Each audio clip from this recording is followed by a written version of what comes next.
Why are you talking to me? You that these would be the consequences, so now you gotta deal with it. No. Hold him down, Damien. No, you know he deserves this. Shut up. Enough, honey. No. I don't care who you're friends with. You're not in the Judgment Day. You're not gonna be in the Judgment Day. I just took a beating because of you. Y eso pasa otra vez, te tumbo la cabeza. Get out. Okay. Now! Okay. You took one for the team, and that's somebody that I can stand with. Welcome to the Judgment Day. It's underway, and it is chaos here on Monday Night Raw. We're in an absolute meltdown. We got a riot going out. Bring it right. And here comes General Manager Adam Pearce. Finally says, Enough! You four want to play games. We're going to play games in Chicago at Survivor Series in WarGames. Hell yeah! Let's settle this the right way. Claymore at the end. That's great, man. Let's kick this off, shall we?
All right, I'm not going to explain why all those skits take place in high schools. You got to go on TikTok or Google it.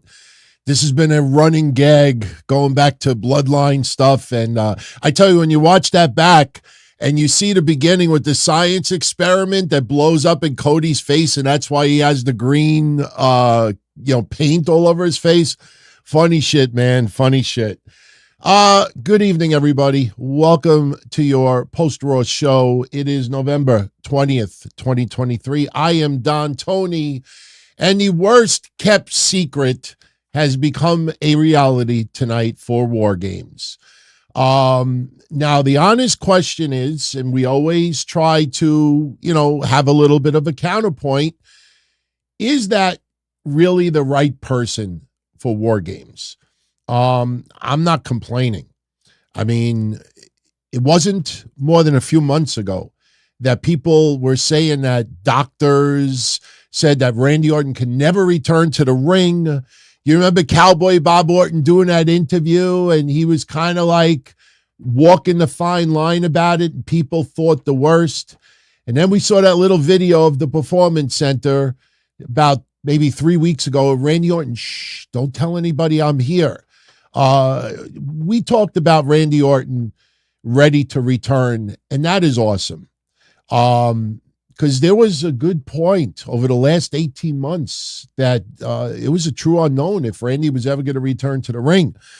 Now, if you didn't see Raw tonight, Randy Orton has been revealed as the 5th member of Team CODY at WarGames. Now, if you're saying to me, DT, what do you mean 5th member? It was 4 on 4.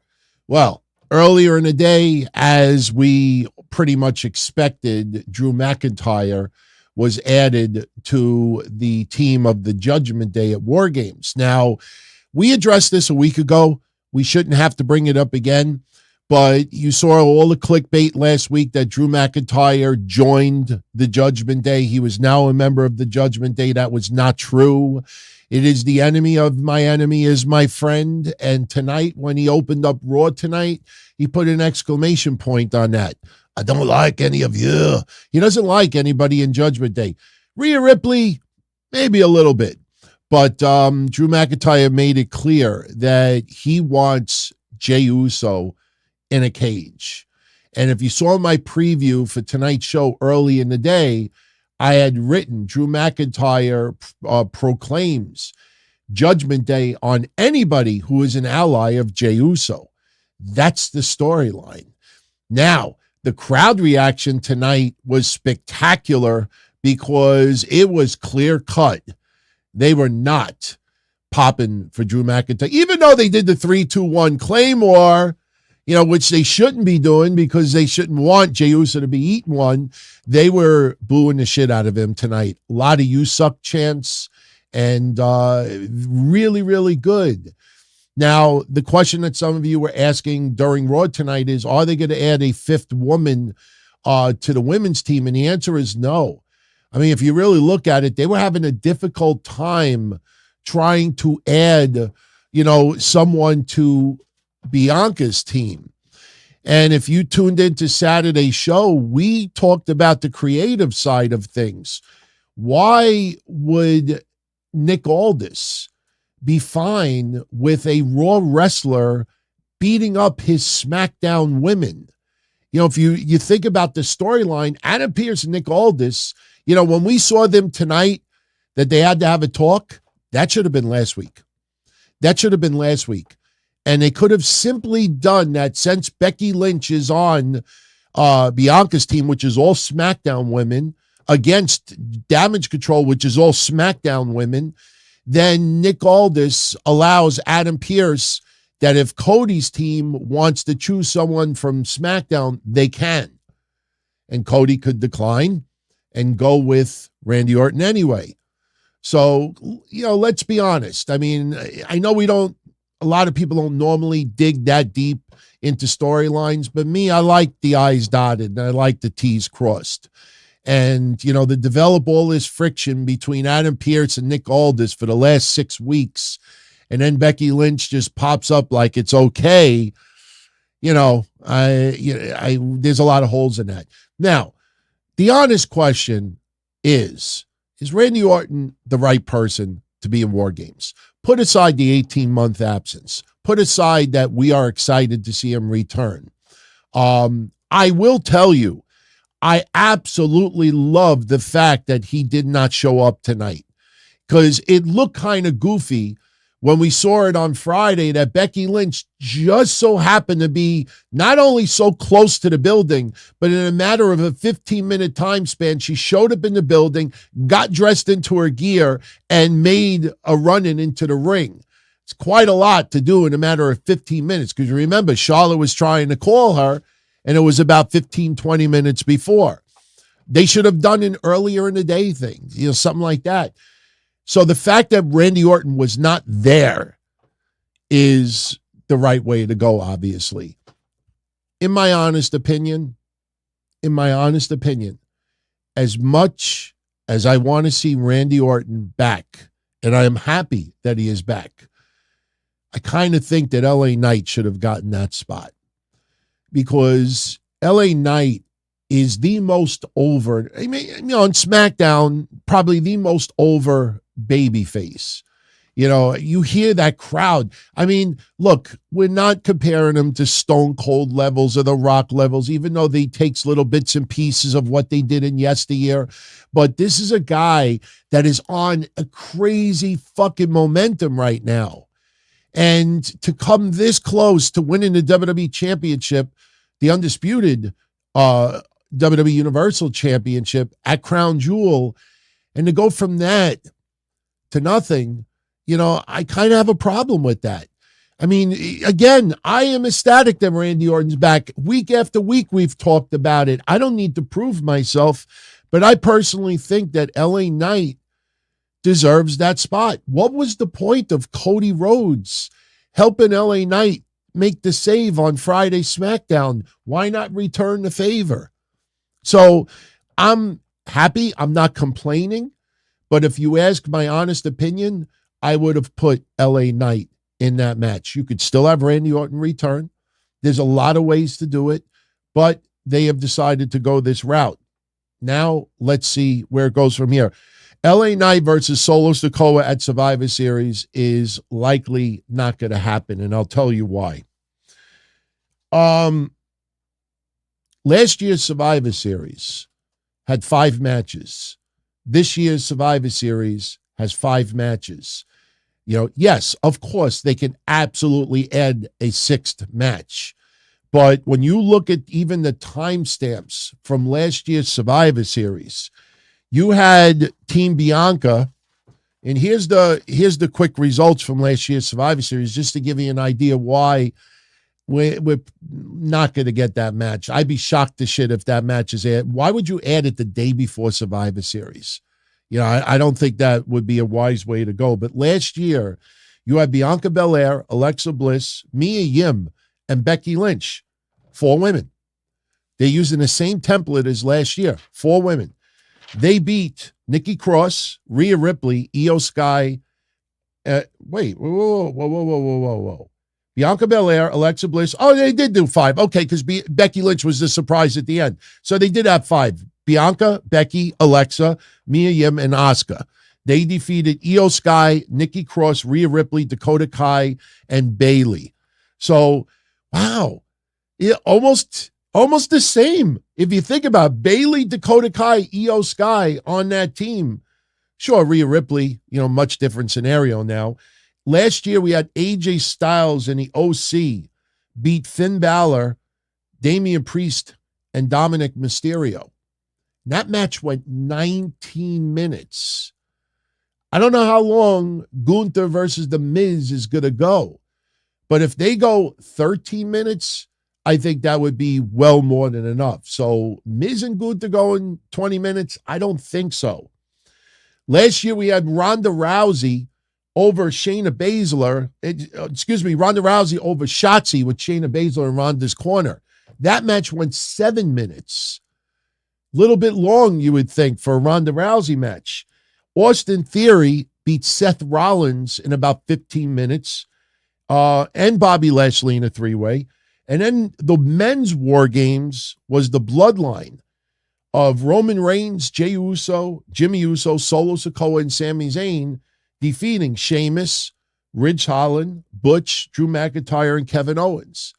The infamous, remember the stare? Roman and Jey towards Drew McIntyre, Sami Zayn. Yeah, it's a year already, guys, but that match went 38 minutes. So how do you fit in a 6th match? I don't see it happening. So the 5 matches that we have is going to be War Games. And, decent card. I mean, obviously War Games offer the 2 main matches. I thought Miz and Gunther tonight did a spectacular job. There is no chance whatsoever that Gunther is losing that championship to The Miz on Saturday. But they definitely made it appear. And listen, it was strategic tonight that they were both dressed very similar, because we have pointed out that The Miz and Gunther are almost the same height. Miz is deceptively tall. And not only that, Gunther has trimmed down so much. You look at Miz and Gunther side by side, it is not where you have this big monster hovering over The Miz. They are not that far off in size. But Gunther, because he is so nasty in the ring and so physical, and his chops and the force behind it, that scares the shit out of you. So it still feels really one-sided, but when Miz knocked him on his ass, gave him a low blow, and hit the skull-crushing finale, for a brief moment you thought, hey, maybe Miz can pull this off. No, but it's going to be a decent match. I honestly expect Gunther to show respect to The Miz after the match is over. Now, something happened on Raw tonight that I thought was very stupid, and it involved Imperium, and I'll tell you why in a few moments. We'll recap Raw very, very quickly. Obviously, the big buzz is Randy Orton. So everything else overshadows it to an extent, but we'll still run down Raw really quick. We'll also get into the ratings from this past Friday. You know, it's funny. SmackDown goes head-to-head with Collision. And yes, you know, different time slot. My prediction for Collision's rating was way off. I thought that they would get like 470, I think it was. Boy, was I way off. But, you know, when I had people, and we knew it was coming, when we had people throwing in my face today like, oh, you're taking a syndicate, a cable show to a regular TV show. And I'm thinking to myself, wait, there was one point where Rampage on a Friday night got 1.1 million viewers because CM Punk debuted. Of course, nobody expected anywhere remotely half of that. But the idea that suddenly now, because it's a cable TV show, that's the reason why. Come on, man. After all this time, people, like I wrote on social media earlier today, I didn't make fun of AEW in any way, but I wrote, let the trolling and let the excuses begin, because people will use that to troll the other side, and people will use that for excuses instead of just telling it like it is. On a Friday night, 2.2 million fans decided they were going to watch SmackDown, and 270,000 wrestling fans decided they were going to watch Collision. I didn't see anybody on social media typing and saying, I want to watch Collision, but I don't have it on my TV. I don't have it on my cable. When was the last time you saw somebody on social media write, I want to watch AEW. I don't want to watch NXT, but I can't find it. I don't have it. I can't see it. You're telling me that now people don't even have cable to watch TBS or TNT? Come on. Speaking of TBS, did you see that bizarre report that came out today regarding The Rock? I mean, I have nothing against Dark Side of the Ring and Vice. I mean, yes, they have sensationalized and they cherry pick a lot of stuff, and some of the documentaries have been flat out awful. Some of them are pointless. Some of them you ask yourself, why is it even being done? But do you believe that The Rock's production company is working on a docuseries with Vice, and it's going to have, I guess, like there's going to be different episodes, and each episode is going to investigate something. And one of them is WCW. And if you go on Deadspin, because they're the ones that wrote the article today, there is a whole press release as far as projects that The Rock's production company is going to be doing.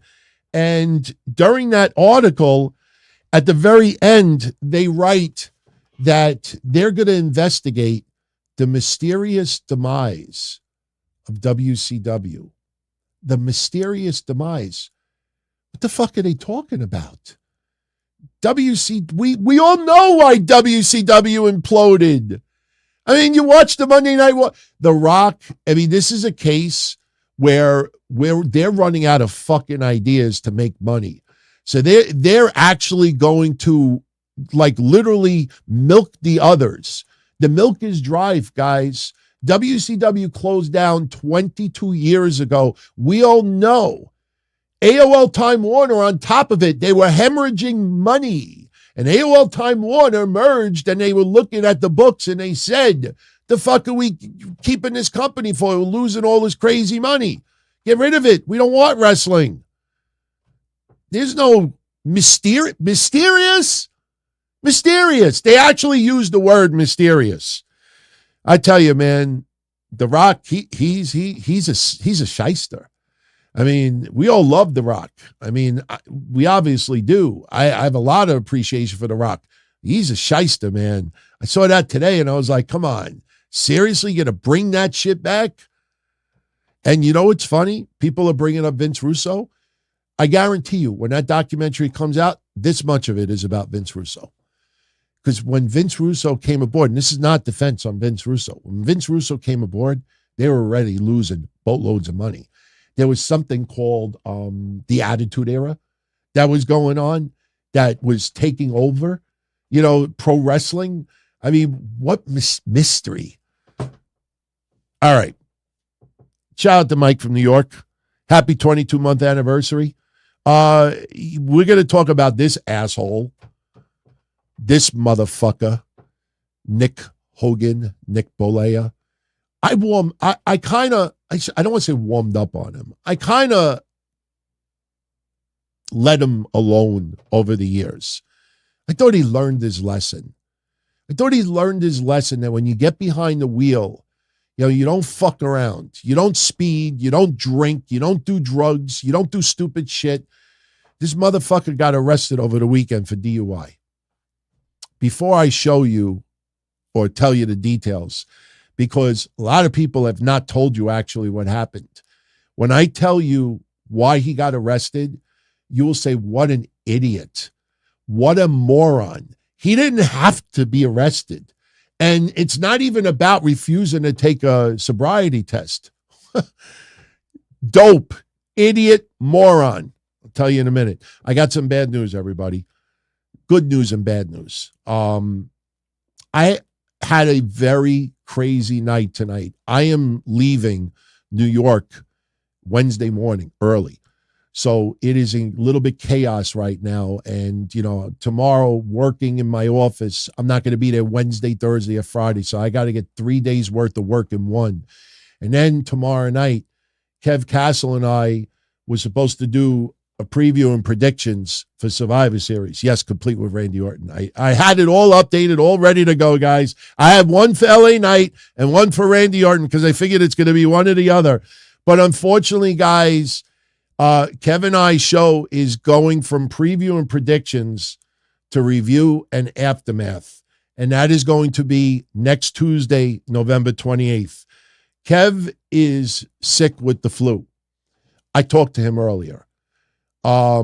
He sounds like Red Fox with Bobby. Oh, I shouldn't say this. I can't. Yes, I can. It's like Red Fox with Bobby the Brain Heenan's throat towards the end. He sounded awful. He has the flu. I think he had COVID, but he is in no condition to have, an hour and a half conversation about Survivor Series. So how do we handle tomorrow? Well, this is what I plan on doing, even though I'm going away Wednesday morning. Tuesday afternoon, I'm going to do a predictions recording. I'm going to record predictions. Only 5 matches. We probably could even bang it out right now if you guys want to. But I was going to do predictions and put it up there. And then tomorrow night, I'm going to do a regular Patreon show. And that'll be available for channel members on YouTube as well. And then next Tuesday night, Kevin and I will do a review, a recap, and an aftermath. We always do an aftermath because we always look well beyond the premium live event. So that's probably what we're going to do. So if you guys want to do predictions, I'll be more than happy to do them in a few minutes. I have the matches here. I have the lineup here. I mean, I always come prepared. See, I got everything ready. I come prepared, and I'll put timestamps up so everybody will know exactly where tonight's show, we have the timestamps. And you know what? That works out good because then I only have to do one show tomorrow instead of 2. So we'll do predictions in a few minutes. Right now, it's 11:30. About 15 minutes from now, 20 minutes from now, we'll do predictions. But I have to tell you what happened with Nick BOLLEA. Just total. You remember what he did to John Graziano? When he had that car accident in 2007. He was caught in the jail, and Hulk Hogan is telling him it was God's will and all this dumb shit. This guy got arrested again this weekend in Florida. This was his mugshot from this weekend. And in case anybody wants a little bit of a refresher, this is his mugshot from 2007. What's interesting is that he has like 4 mugshots. I just didn't have enough time to put them all together tonight. But check this out. I want you to picture this. If you drive, I want you to just picture this happening. And you say to yourself, moron, especially who he is, especially what he's done. Clearwater, Florida. Over the weekend, they had stopped someone. There was a few police officers. It was 1 o'clock in the morning. They pulled someone over. They were on some interstate. And the cops, because it's dark, it's 1 a.m, and they're along the side of a highway, the road, they're telling people to use one particular lane, and one of the cops had a flashlight and was directing traffic. So Nick BOLLEA is doing 51 in a 40. So the cops are trying to slow down the traffic a little bit because they had pulled someone over and they were on the side of the road. So here comes Nick doing 51 in a 40, and the cop has got the flashlight, and the cop is telling him, slow down, go in this lane, because they were directing all the traffic in the left lane. Not only does he not slow down, he doesn't go in the other lane. He just zooms right past them. Probably wasn't paying attention. Cops get into their car, they race, they pull him over, and then they think that he had something to drink. And they said, will you take some sobriety tests to show that you're in good condition to drive? And Nick BOLLEA said, no. So he got arrested for DUI. How stupid can you be? You see the blue and red lights. I can't picture him doing 50 down the street that's 40 and he's looking this way. You had to have seen it. Not only did he not go in the lane the cops were directing everybody, he just sped right through. Fuck the police. NWA, fuck the police. So he got arrested. Asshole. How does this guy have a license, man? Seriously. And I think he got arrested also again not too long ago. I don't know if it was for DUI, but he definitely got arrested not that long ago for something else, and it involved alcohol. Because what did he get arrested for? Public nudity? So it had to be something with DUI. Fuck him, man. Fuck that whole family. I mean, I was such a big Hulkamaniac growing up, but man, they're just total fuck ups. So as you can see, I'm not in the greatest mood tonight, but Randy Orton's coming back. So that's a good thing. That is a good thing. All right. Before we do predictions and we recap Raw, I guess we can get into the ratings now, right? From Friday. So I'll give you a quick rundown for those that are interested. I had to do the Monday Night War, spoof, because I absolutely love that documentary. But there you go. That is Friday's rating. SmackDown did 2.2 million and Collision did 270,000. The high point for SmackDown was the opening, setting up WarGames with Damage Control, Asuka becoming a member, and then Charlotte, Bianca, and Shotzi trying to figure out who their partner was going to be. The highest rated wrestling match of the night, this is going to surprise some people out there. The highest rated wrestling match of the night was Grayson Waller versus Cameron Grimes. Who would have thought, right? 2,245,000. The low point, unfortunately, was LA Knight versus Jimmy Uso, and the reveal of Becky Lynch. Now, that's a little deceiving because the low point of the night was 2,084,000. So they were above 2 million all night. So the fact that Collision was on and could have tapped a couple 100,000 viewers easily, that's a pretty good number for SmackDown. Now, they were consistent the whole night. Unfortunately, what we expected to happened. Dragon Lee is not a household name yet, and fans, no matter how good that match is going to be, no matter how much they cook, as people like to say online, people are going to turn it off. 80,000 viewers turned off Axiom versus Dragon Lee as the match went along. If you think that they changed the channel to Collision, think again, because Collision also lost 8,000 viewers during their quarter. Not only that, after Paul Heyman cut his promo, after Paul Heyman cut his promo and LA Knight came out and answered him, 205,000 fans turned off SmackDown. They never turned it back on. Go figure. If you think they tuned into Collision instead, only 15,000 viewers Collision gained in that last half hour. So for some reason, 200,000 fans decided, I don't want to know who Charlotte, Bianca, and Shotzi's partner is going to be at WarGames. I don't need to see Jimmy Uso versus LA Knight. I can't explain it. Collision. The high point was the opener.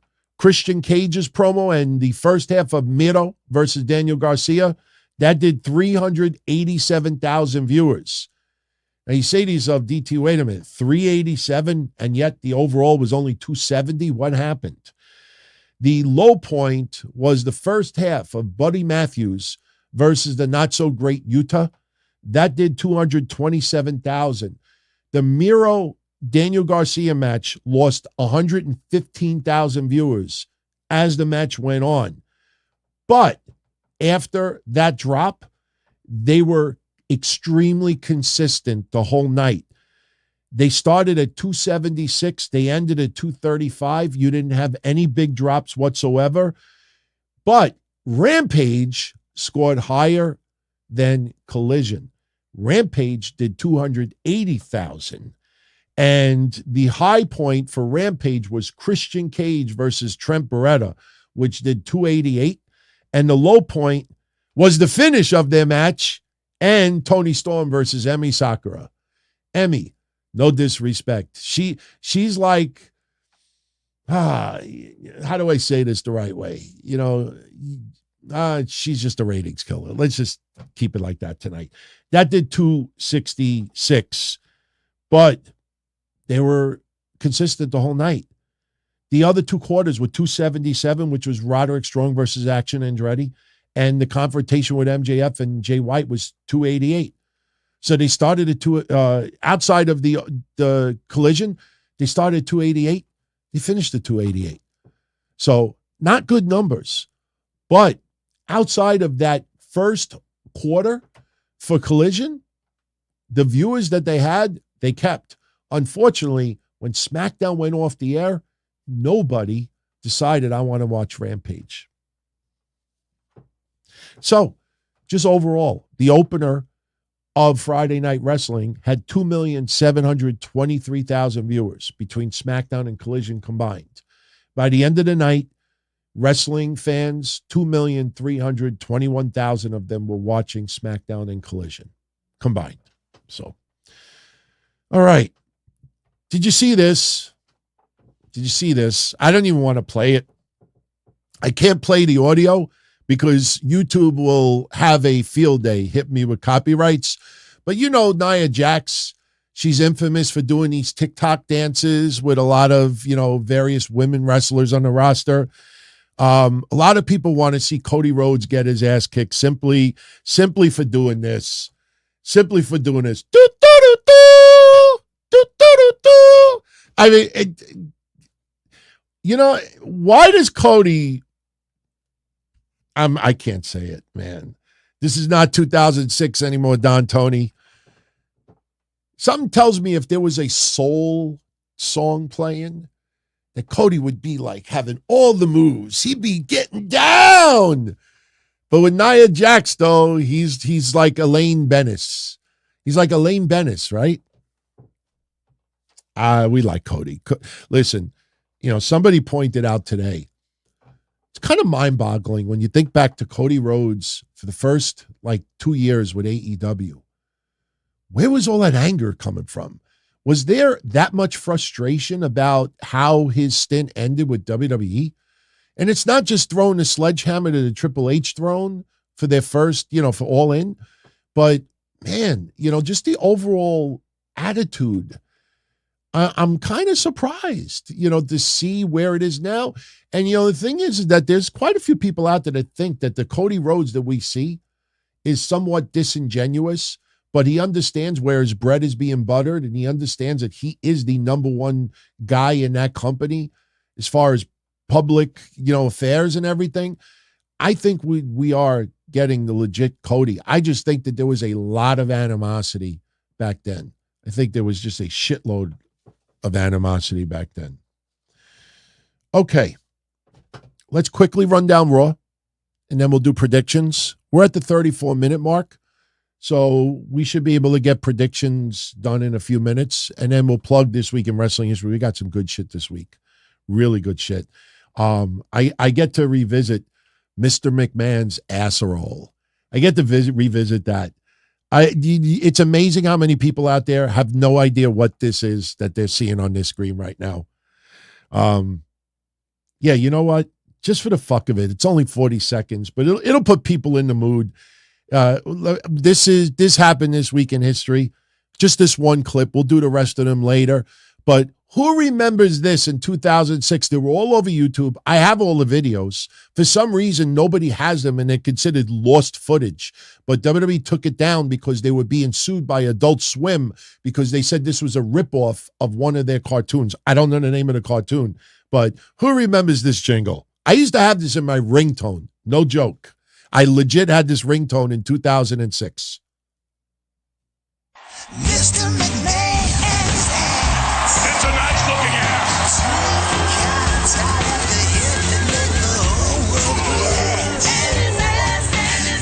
McMahon and his I can even make my ass do tricks like this. McMahon and his ass. Kiss my ass. Mr. McMahon and his ass. Mr. McMahon and his ass. I should have got up and got a drink. I almost drank my whole water bottle already. All right, that's enough. We revisit the whole cartoon series on the history episode this week. All right, let's talk a little bit about Raw. Let's put up my photos. All right. That was your first match, but we're going to talk about Drew McIntyre first. Drew McIntyre comes out first. Drew McIntyre is pissed the fuck off. And the crowd is chanting, "You suck, you suck." Very, very dark lighting, no entrance music. He is in the ring, and he said that anyone who has turned their back on him was never a fan of Drew McIntyre in the first place, and he doesn't give a damn about any of those fans. He focused on Jey Uso. Jey Uso never apologized to the people he screwed over when he was in the bloodline. Guys, off the record, I kind of disagree with that, but okay. Drew McIntyre talked about how he sacrificed everything, and he brings up Clash at the Castle and how Jey Uso ruined it for him. That he also pointed out he is not joining the Judgment Day, but Rhea Ripley gave him the chance to get his hands on Jey Uso inside a cage, and he could not pass that up. This led to Jey Uso coming out, and, "Hey, yeet, you want me tonight? You got me tonight," whatever. And Judgment Day show up. They're surrounding Jey Uso. Then you get Cody Rhodes. You get Sami Zayn.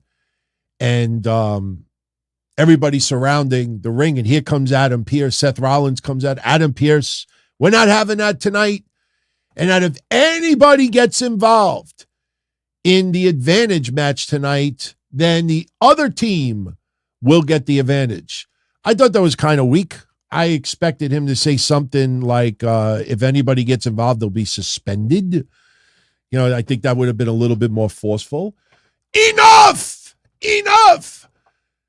But he tells Seth Rollins, Cody Rhodes, and Sami Zayn, you have until the end of the night to get a partner for WarGames.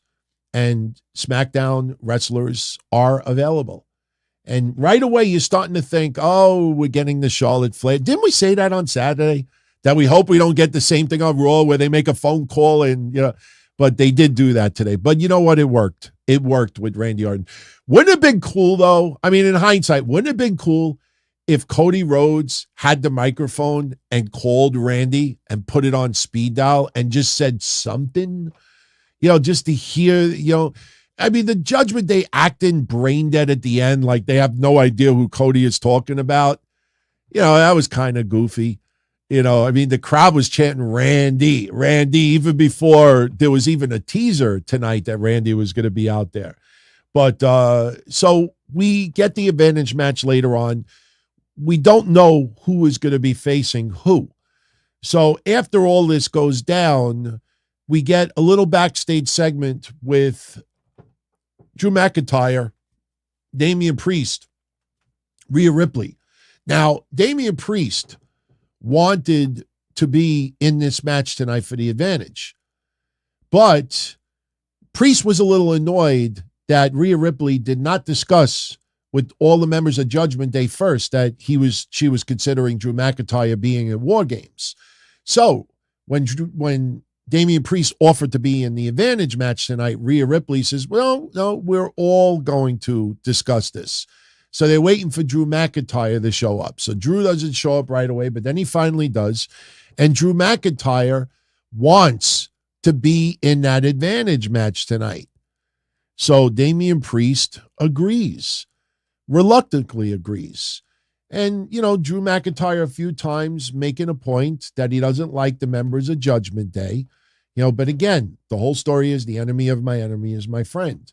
So Drew McIntyre is in the advantage match. Now, as a result, Jey Uso insists that he wants to be in the match for Team CODY. Now, we knew that Drew was going to win this match for two reasons. One, because when Damian Priest fails, when that team fails at Survivor Series, it's going to make Damian Priest look even worse.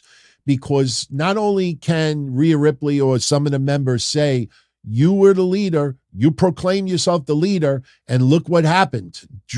Damian Priest is going to screw up something on Saturday, causing the loss. So not only is the loss a big problem, but the fact that they had the advantage and lost is even worse. That's why Ruffles, the potato chips, WWE is doing something sponsored by Ruffles right now where you could go on WWE.com and vote which team in the women's WarGames match gets the advantage. Now, I mean, yes, we all believe that Damage Control is filled with nothing but top shelf superstars.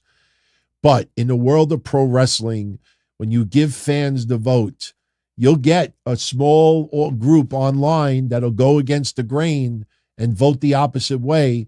But that poll, sponsored by Ruffles, is all designed to get the fans to vote for Bianca Belair's team.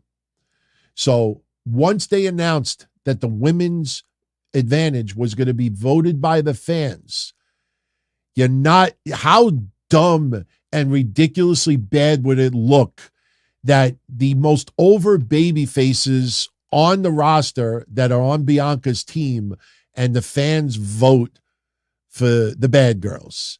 It ain't happening. There's no way that's going to happen. I mean, when they do these polls, they pretty much know where it's going to go. That's why even in the past, I don't think it was Taboo Tuesday. By the way, I think this week in history, I think Taboo Tuesday or Raw Roulette is the anniversary of Raw Roulette. I wish they would bring that back, man. That was fun. But, back in the day when they would have fans vote on matches, they would do like stupid choices where there was only one pick. Like they would say, all right, choose the stipulation in this match. Your choices are submission match, blindfold match, Hell in a Cell. It's like, Hell in a Cell is going to get it. Or they'll be like, what would you rather have? Fight for this, that, or they give you this big one and you know that everybody's going to flock to that.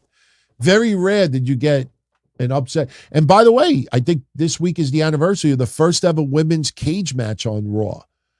It ain't the women from today. It's actually Lita and Victoria, if I remember correctly. And speaking of Lita, I'll give you a little teaser now. Anybody remember Thanksgiving? What was it, 2012? When they were in Chicago? Look, CM Punk with the little dog. Kind of different now, right? What, Larry, you grew, Larry. What happened? I think people forgot that CM Punk used to be involved with Lita. So things have changed over the years. That's good. That's all good. All right. So once they did that with the poll for the women, you knew the baby faces on the women's side were going to get the advantage. The heels on this match are going to get the advantage. So we now go to the matches tonight. I don't think this was much of a surprise to anybody out there, but that's a little too small. Nia Jax beating Raquel Rodriguez. This match was pretty good, man. Nia Jax is still getting nuclear heat. WWE acknowledges it. They know it. But Nia Jax, I know there's a lot of haters of Nia Jax out there, but I'll say it. She has definitely tightened up her game since she was out. Do I think that she spent every hour of every day training to return? No. But the mistakes that she was making, it seems like she has fixed a lot of it. And this match was great tonight. Unfortunately, though, Raquel Rodriguez, where does this lead? It doesn't feel like we're getting a Nia Jax versus Rhea Ripley feud anytime soon. I kind of think I know what Rhea Ripley's next feud will be. We got a little teaser tonight on Raw, but I don't think it's Nia Jax. I certainly don't think it's Raquel Rodriguez anymore. But Raquel Rodriguez tried to pick up Nia Jax, but she was unable to. And because she couldn't hit the powerbomb, Nia Jax went up and squashed Raquel Rodriguez like a grape, and she gets the win. So Nia Jax winning. I tell you, all the matches tonight were pretty good, man. Was there a bad match tonight? Gargano and Ludwig Kaiser. That put a smile on my face because we've talked about Gargano's numbers being pretty shitty, consistently shitty. I'm a Gargano fan. I root for the guy. Absolutely loved his work in NXT.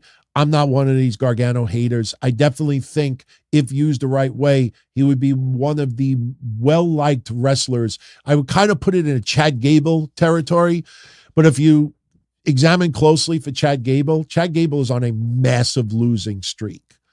We've pointed that out. Otis, Chad Gable, Ivar. You go down the list, there's quite a few wrestlers that are very popular right now that keep losing. And where is this leading? So tonight, Raquel Rodriguez, she's got a share of losses as well. She's got a pretty big share of losses. But tonight, I think we had good matches all throughout the night. Next match on the card, Becky Lynch versus Xia Li. We know that Xia Li could go. The matches that she's been doing on Raw have been disappointing because 2 minutes in, she kicked someone in the head, the match is over. We brought up the Mercedes Martinez incident from years ago, and it's kind of like they're rehashing that. The problem is fans don't want to see a match come to an abrupt end. They don't think that Xia Li is this, big threat. Again, when she does her intro, you look at the fans, some people laugh at her. But she can work her ass off. Xia Li tonight showed that if you allow her enough time, she could put on a damn good match. And let's give Becky Lynch credit as well. Becky Lynch, doesn't it feel like the female John Cena from some years ago? Without a title right now, obviously. Remember when John Cena had that, it was the United States Championship, and he started fighting Sami Zayn, Kevin Owens. Then he had those beautiful flurry of matches with AJ Styles.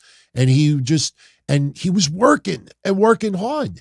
And Becky Lynch, although coming out on top repeatedly, it feels like she helped bring up Dakota Kai. Not Dakota Kai. Oh, God. Shit. Bail me out of this one. Natty's partner. Why am I drawing a blank? Who's Natty's partner from tonight? Because they now in the number one contender. Tegan Knox, thank you. Just, it's late. It's been a crazy day trying to prepare to go away and then having, plans change tonight. Tegan Knox. She helped bring up Tegan Knox. What she did for Tiffany Stratton is tremendous. Lyra Valkyria. You look, will Xia Li be on the food chain a year or two from now? Who knows? Anything is possible. But she definitely, everybody that she's interacted with lately, it doesn't feel like a burial.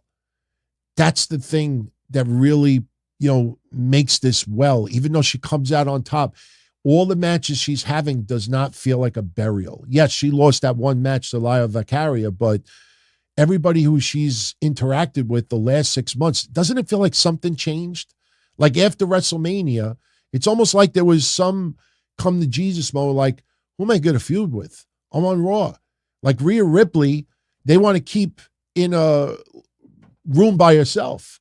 They want Rhea Ripley all by herself. They don't want the clash with her and Becky Lynch. They'll tease it, but they don't want it. So Becky Lynch, I think just on Raw, she's looking at that roster saying, what am I going to do? Who am I going to feud with? You know, and they decided, including her, to have this concerted effort to help elevate some of the women, you know, that, Indy Hartwell, you know, she's not getting great momentum right now, but Becky Lynch definitely helped her as well. And look, some people in the chat room right now saying that Becky Lynch could be one of the favorites to win the Royal Rumble. Absolutely possible. But then again, the generation of Jade, yeah, I wonder what they're going to do with Cora Jade. You know, I hope they don't just start calling her Cora. You know, I mean, Jade Cargill, Cora Jade, that's her last name. But you know how WWE is. They don't like repeating names. You know, I mean, sometimes if you have Joe, you're like, there's nothing you can do about that. But they always try to make sure that every female has a different name. Remember the controversy with Nikki Cross? Like, oh, there's only one Nikki, and her last name is Garcia or Bella, whatever. And Nikki Cross came along and like, I can't believe they're calling her Nikki. There's only one Nikki. I can't believe. You know, and people thought that it was trying to erase Nikki Bella's history because now there's a new Nikki in town. All right, so this match was excellent. But in the end, Xia Li goes for the kick, and she misses. Becky Lynch with a little manhandle slam and gets the pin on Xia Li. After the match is over, all the members of Judgment Day, you could see how crazy it is tonight. All the members of Damage Control show up. That is them in the back, posing a little bit, but they show up at ringside, and they are going to go at it with Becky Lynch. But I guess Charlotte Flair and Shotzi and Bianca Belair, they figured, oh, Damage Control may show up on Raw tonight. So we decided we're going to show up also. So they showed up and ruined the fun for Damage Control. And they came to make the save. And that is to just add a little bit of friction going into Saturday. So next match on the card, I believe this was Johnny Gargano and Ludwig Kaiser. Yeah, I don't have any graphic because we didn't know this match was going to happen tonight. This is forced, and it certainly feels like they're doing this to set up Kaiser versus Gunther. I know you and I have had this conversation over the last couple of weeks, but today they really forced the narrative unless they're going to do this major swerve and just totally blindside Giovanni Vinci. What happens is tonight, Gunther is going to confront The Miz. So Gunther is not going to be around for this match. Ludwig Kaiser does not want Giovanni Vinci around for this match as well. For some reason, now Ludwig Kaiser has a problem with Giovanni Vinci being at ringside. And it's Ludwig Kaiser's almost like, oh, how cute to help me. Like, where did that come from? That original point that Kaiser made tonight was stupid. So Kaiser doesn't want Vinci at ringside tonight. Okay, no problem. Even though it's kind of stupid, there's a little jealousy involved, obviously, but Kaiser doesn't want Vinci at ringside. So we get the match, and as the match is going on, guess who comes down to ringside? None other than Giovanni Vinci. And the story is that Ludwig Kaiser gets distracted. He takes his eye off the match. Johnny Gargano gets the upper hand, hits his finisher, and lands the DDT, and your winner of the match, Johnny Gargano. Here's where it gets dumber. After the match is over, you have Giovanni Vinci on the rampway, and Ludwig Kaiser is pissed. I told you I didn't want you out there for my match. You look at Giovanni Vinci is laughing. he got a kick out of it. Now, if you think about Gunther for a second, just the storyline, Imperium and Gunther, class, Imperium. Why would Gunther be fine with Giovanni Vinci almost trolling Ludwig Kaiser? Why? It makes no sense, because a little bit later on, we get a backstage segment with Ludwig Kaiser, Giovanni Vinci, and Gunther. And as they're there, you think, okay, maybe Gunther reads the riot act to both of them. Ludwig Kaiser lost tonight. Giovanni Vinci, this is not funny. You shouldn't be, you should be helping your partner. And Kaiser could say, I don't need his help. But Gunther, instead of being a little annoyed at Vinci for being a little bit of a dick tonight and trolling Kaiser, he turns around and he looks at Kaiser and he kind of insinuates like, maybe I made the wrong man in charge. And we get this really, really, really deep stare down between the two. And as you're looking at this, you're saying to yourself, oh, they are absolutely setting up this match in the very near future. But the fact that Gunther is taking it out on Ludwig Kaiser, to me, is just forced. And it certainly feels like once Gunther gets past The Miz, either Kaiser is going to be on the horizon, or we could possibly get this crazy swerve where this was a setup and they both beat the balls out of Giovanni Vinci. It's very interesting because we felt Giovanni Vinci was this close of not only getting kicked out of Imperium, but what next in his WWE future?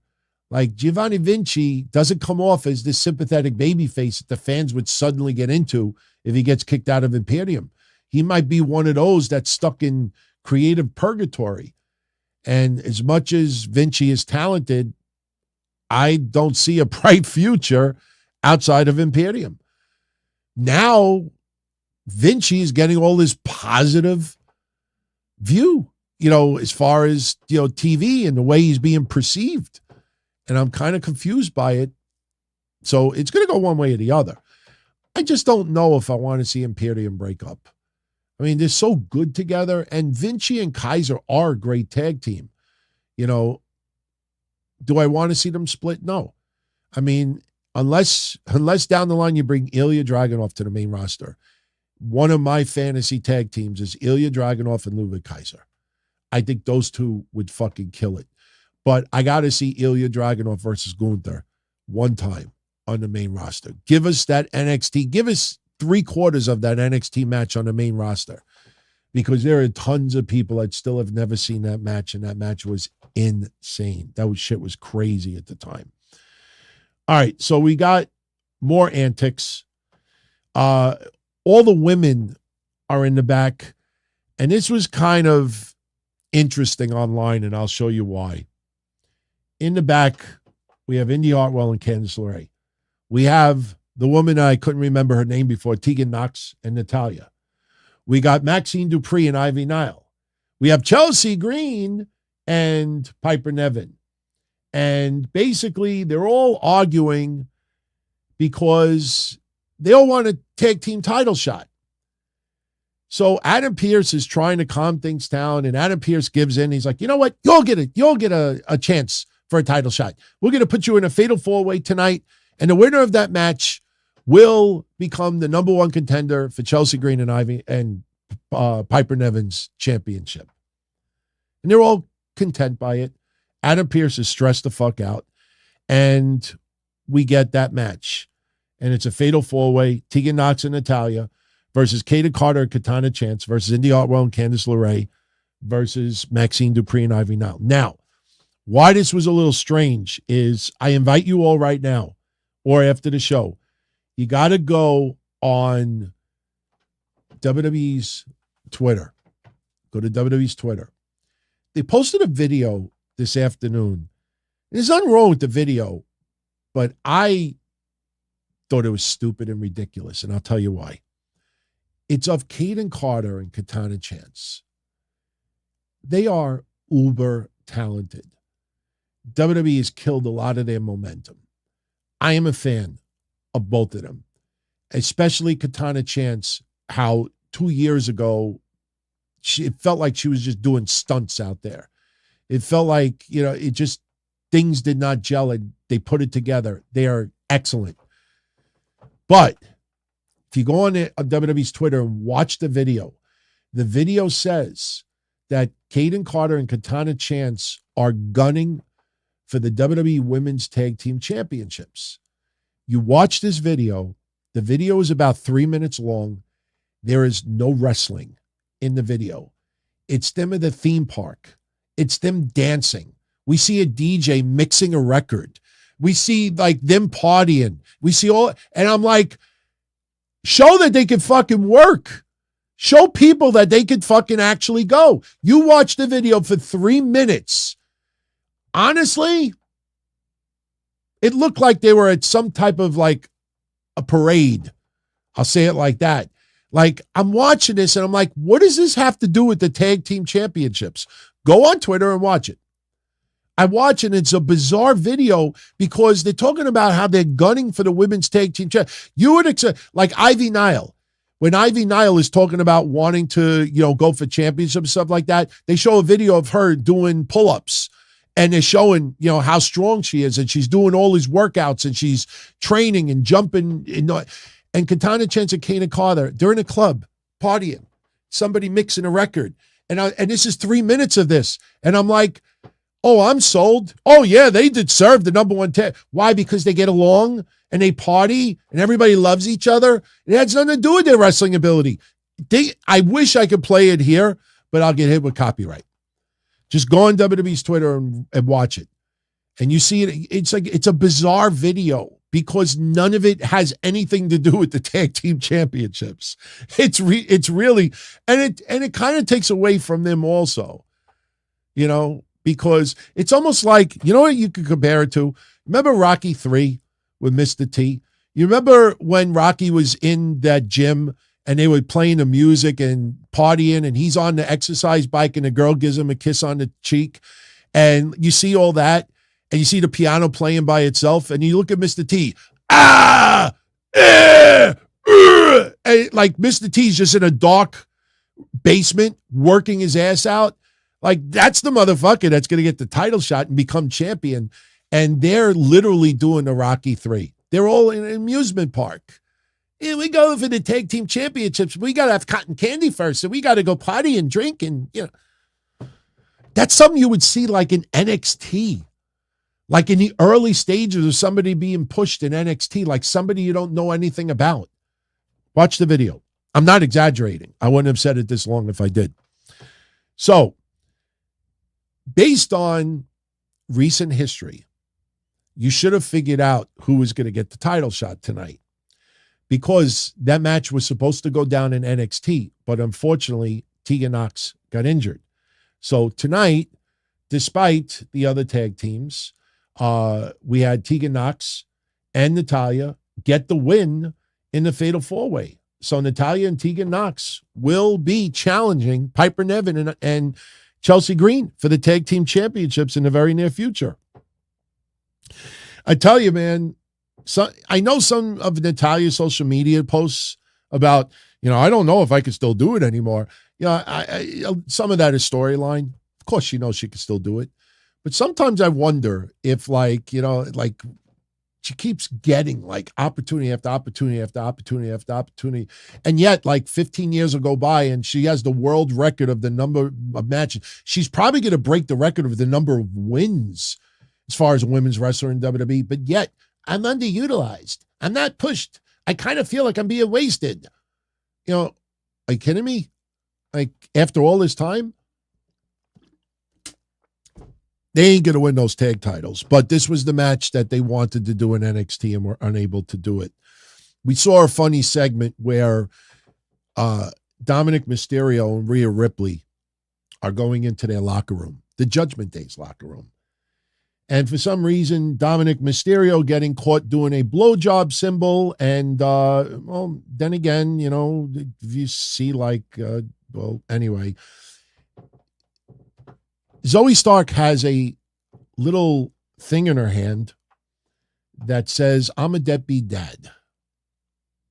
I'm not sure what that is supposed to mean.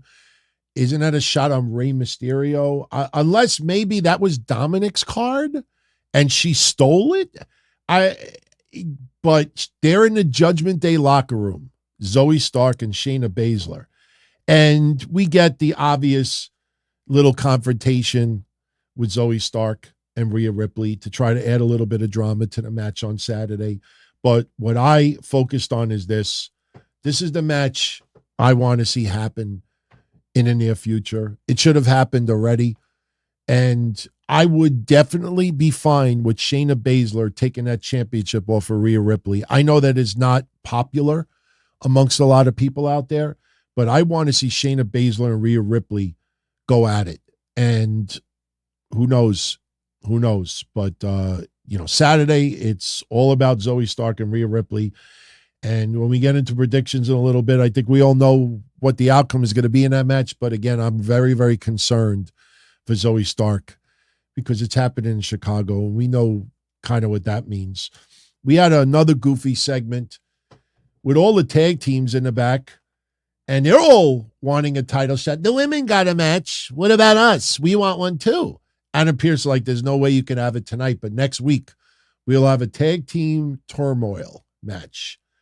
And the winners of that match will get a championship title shot.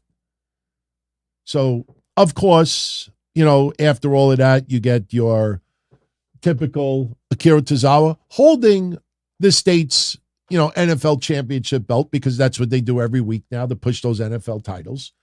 I can't wait for them to go back to Jacksonville, and I want to see what title that they actually show, because they won't. And after this is all done, Adam Pearce wants to talk to Nick Aldis. He tells some goof who looked like he hadn't eaten a sandwich in about 2 months. If you saw that guy, didn't that guy look like he was sickly? I mean, the guy looked like he weighed 75 pounds. He goes to some goof and he says, get Nick Aldis on the phone. I need to talk to him. And Nick Aldis is like, oh, no. I happen to be here already. So they have this awkward pause because they're supposed to break to a different camera, and they look at each other and like, oh, just the man I want to see. And they have this stare for 6 seconds. Who does that? Oh, I got to talk to John. John, come here. You're just the person I want to see.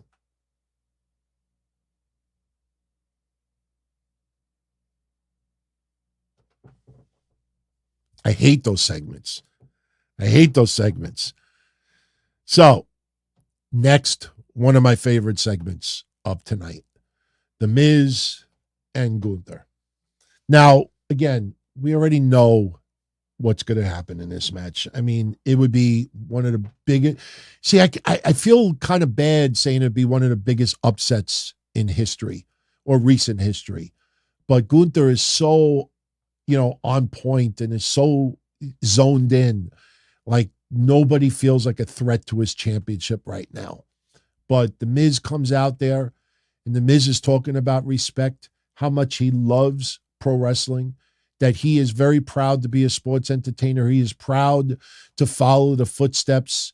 He brings up Macho Man Randy Savage. Ooh, yeah. He brings up Ravishing Rick Rude, which pissed me off because the crowd didn't even react to it. He brings up Mr. Perfect Kurt Hennig. Nobody reacted to it. He brings up Shawn Michaels, and yeah, it gets a little bit of a pop.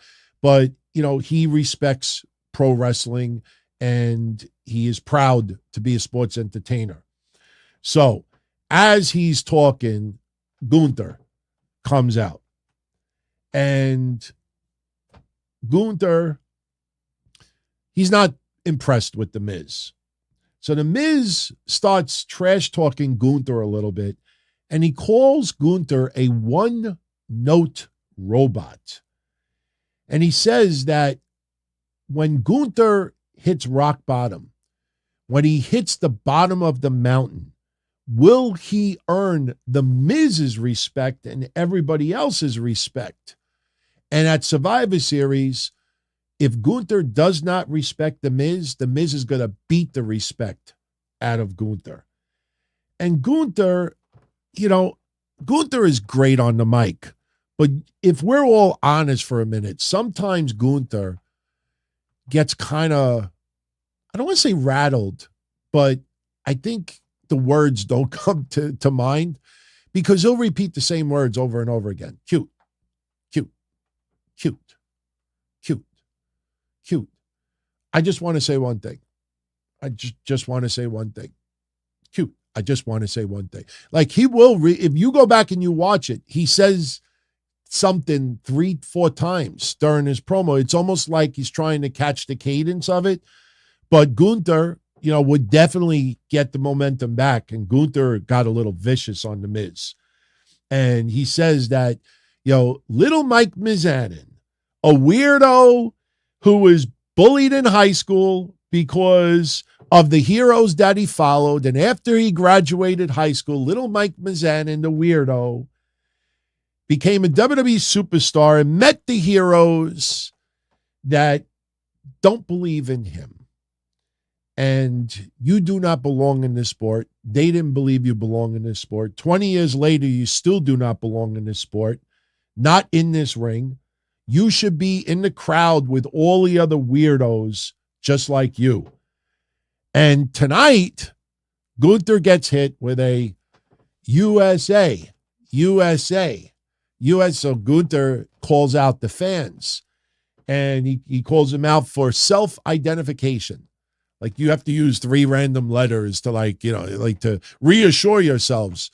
But Gunther then looks at Miz, and I loved it. And Gunther says to him, I think you haven't been bullied enough.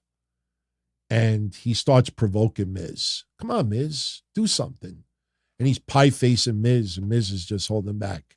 And Michael Cole with a funny line tonight, but Gunther's pissing off Miz. He's just, and then you saw that he shoulder bumps him. And I was like, that kind of looked like it really hurt. Like Gunther is fucking, even though he's lost a lot of weight, he is still crazy power. And he's really strong-arming Miz and pie-facing him over and over again. So finally, Miz has had enough. Miz gets baited, starts trying to go after Gunther, and Gunther lays him out. So now the crowd is booing the shit out of Gunther, and Gunther is getting cocky, and Gunther is laughing. And the Miz, while on the ground, low blows Gunther. And Gunther writhing in pain, then he hits the skull-crushing finale on Gunther.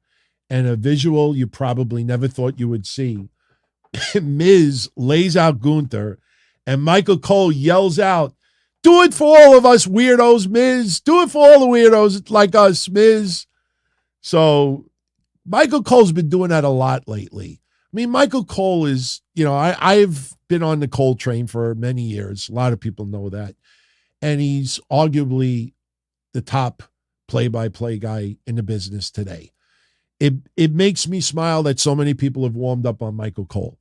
But honestly, it's a little bit forced lately about him really gushing over baby faces if you really pay close attention to it. Getting excited is great, but tonight was kind of over the top. He was just really, really, I mean, think about the feud of Michael Cole and The Miz in the past. I mean, of course, we're not supposed to remember it, but, hearing Michael Cole say that, it's, but it was a good nut shot tonight. Then hit him with skull-crushing finale. Good deal. Good deal. All right, so just a remainder of the matches tonight. We had Shinsuke Nakamura and Chad Gable, and they put on a really, really good match. Unfortunately for Chad Gable, the losing streak continues.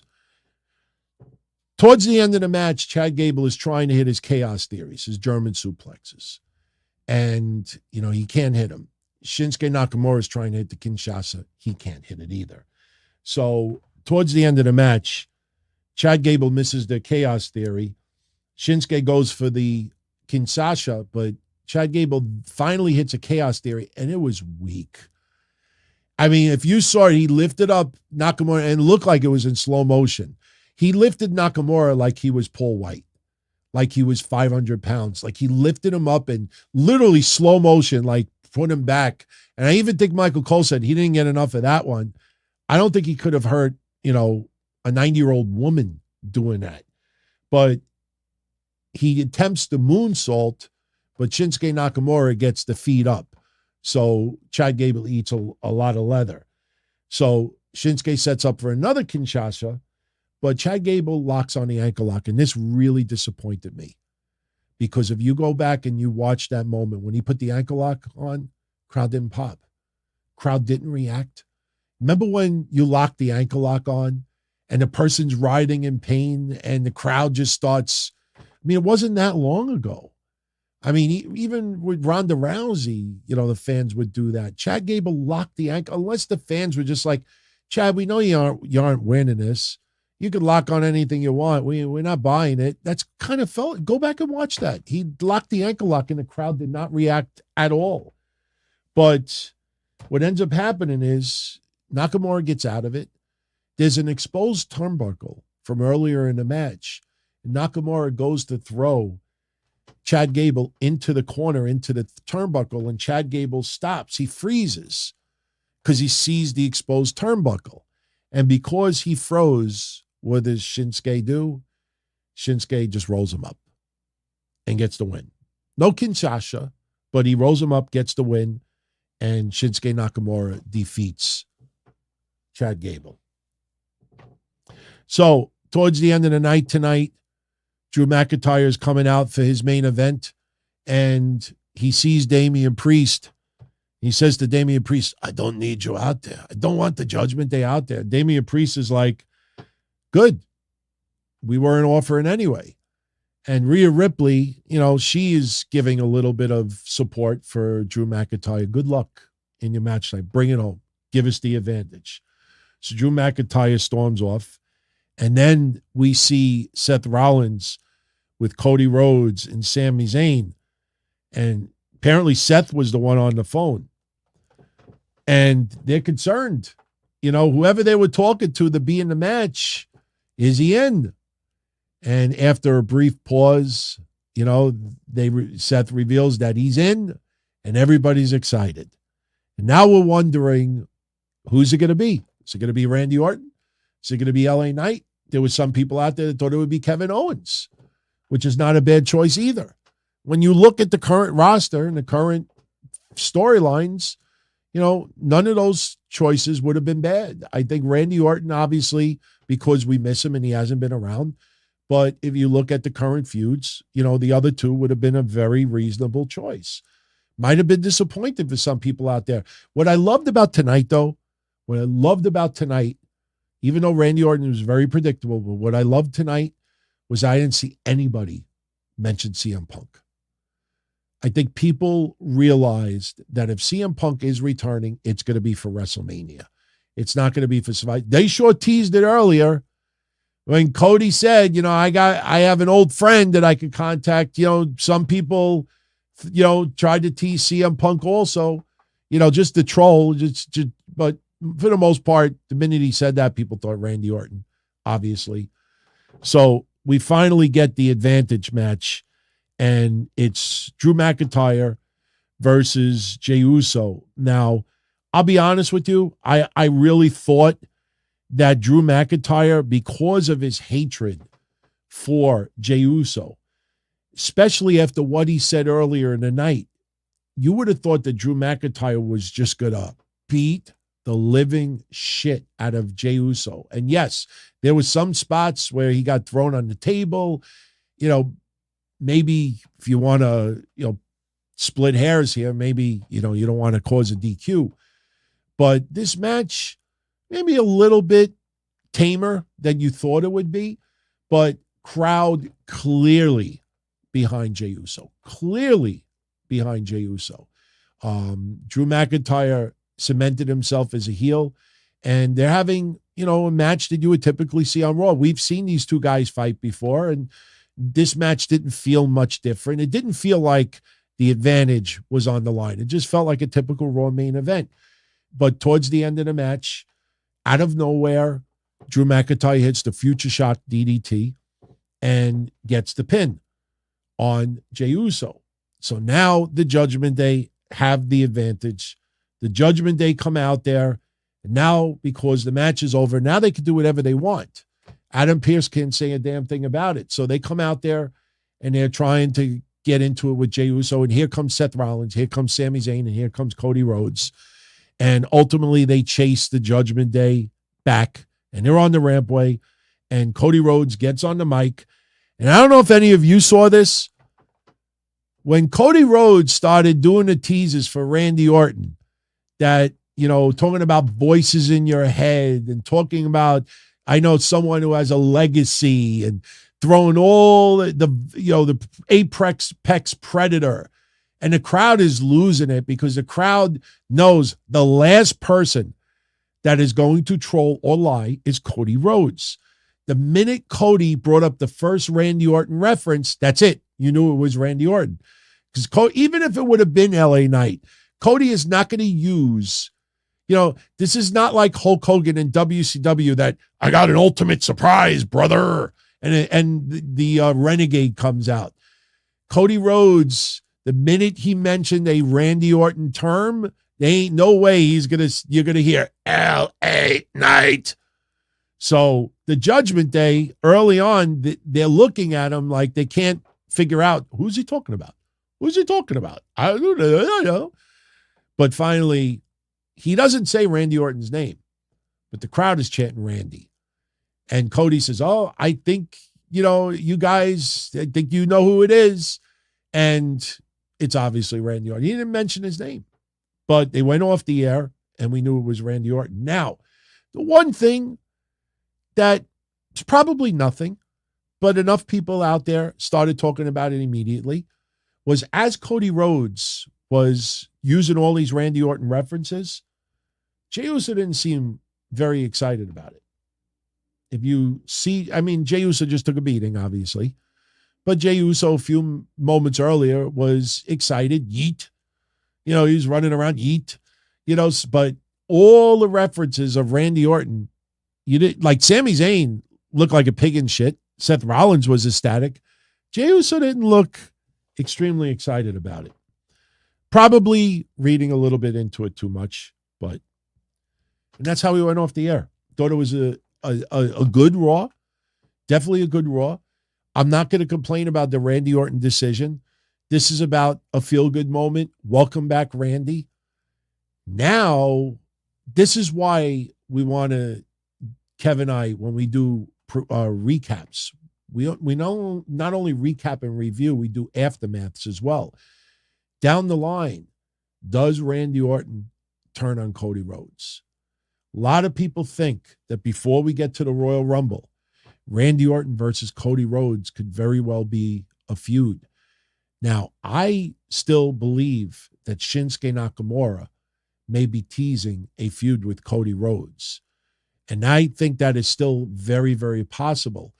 The thing is, though, especially if CM Punk comes back in a few months, somebody major has to be a heel. I know Drew McIntyre just turned heel, but if you bring back Randy and Randy stays as a full-fledged babyface, and then CM Punk comes back and CM Punk plays pretty much a babyface, or even if he's neutral, who is your heels? Like your really strong heels. Nakamura is doing a great job, but Judgment Day and Drew McIntyre, it's kind of feels old already. You almost feel like somebody out of those names, one of those two is going to have to turn. So we'll see. We'll see if Randy Orton turn. We know what kind of shape Randy Orton will be in.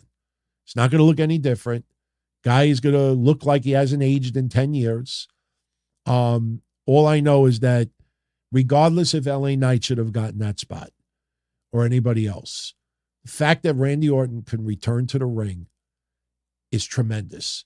The fact that Randy Orton is back on TV on a regular basis doing storylines and, it's going to be some interesting twists and turns, that's going to spice up Raw a little bit more. And look, in the midst of these TV negotiations, that is a pretty damn good time to get Randy Orton back if you think about it. So Drew McIntyre versus Cody Rhodes could happen as well. Sure it can.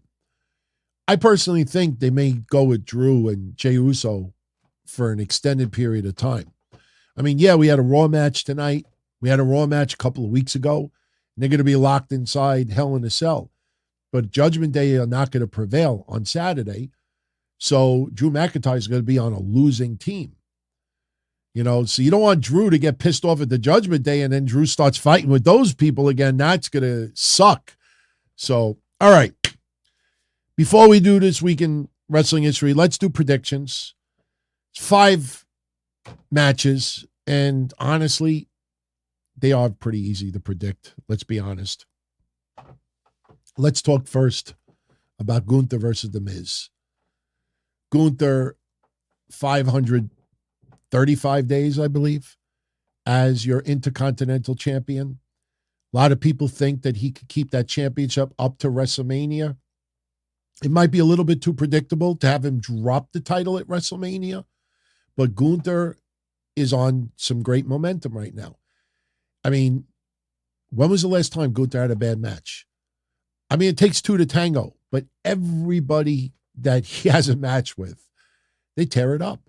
The match with Ciampa was tremendous. The match with Bronson Reed was excellent.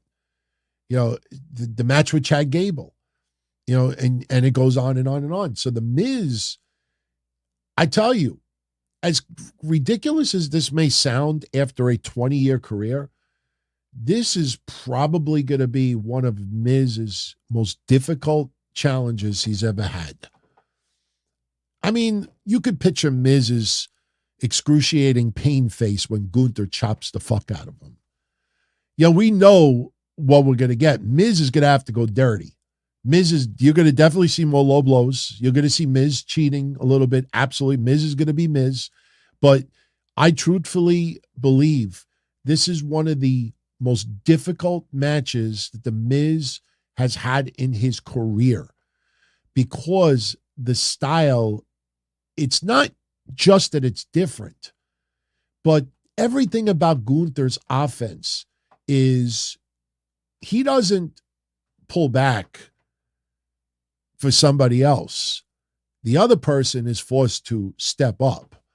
And I'm not saying that The Miz doesn't have good matches, but The Miz is going to have to take 20 years of a career, and he's going to have to put that aside and turn back the clock, and he's going to have to work his ass off. It's not sports entertaining, you know, like doing your antics. Plus, a majority of Miz's career, he has been a heel. So Miz is going to have, you know, his story where he's the babyface here. And what I think is going to happen is that Gunther is going to beat the crap out of him for an extended period of time. And I think Gunther is just going to smile. He's going to laugh. He's not going to take it seriously. He's just going to not put a lot of merit into The Miz. And then there's going to be one moment where Gunther is going to screw up, and The Miz is going to capitalize, and The Miz is going to, and you can hear Michael Cole right now. Oh yeah, get him. And fans are going to start, you know, getting psyched up that holy shit, Miz is getting this, you know, flurry. And that's when the match will go even. But in the end, Gunther is just too powerful for Miz. And Gunther will win. And I think Gunther, in the end, will have a clear-cut, substantial victory.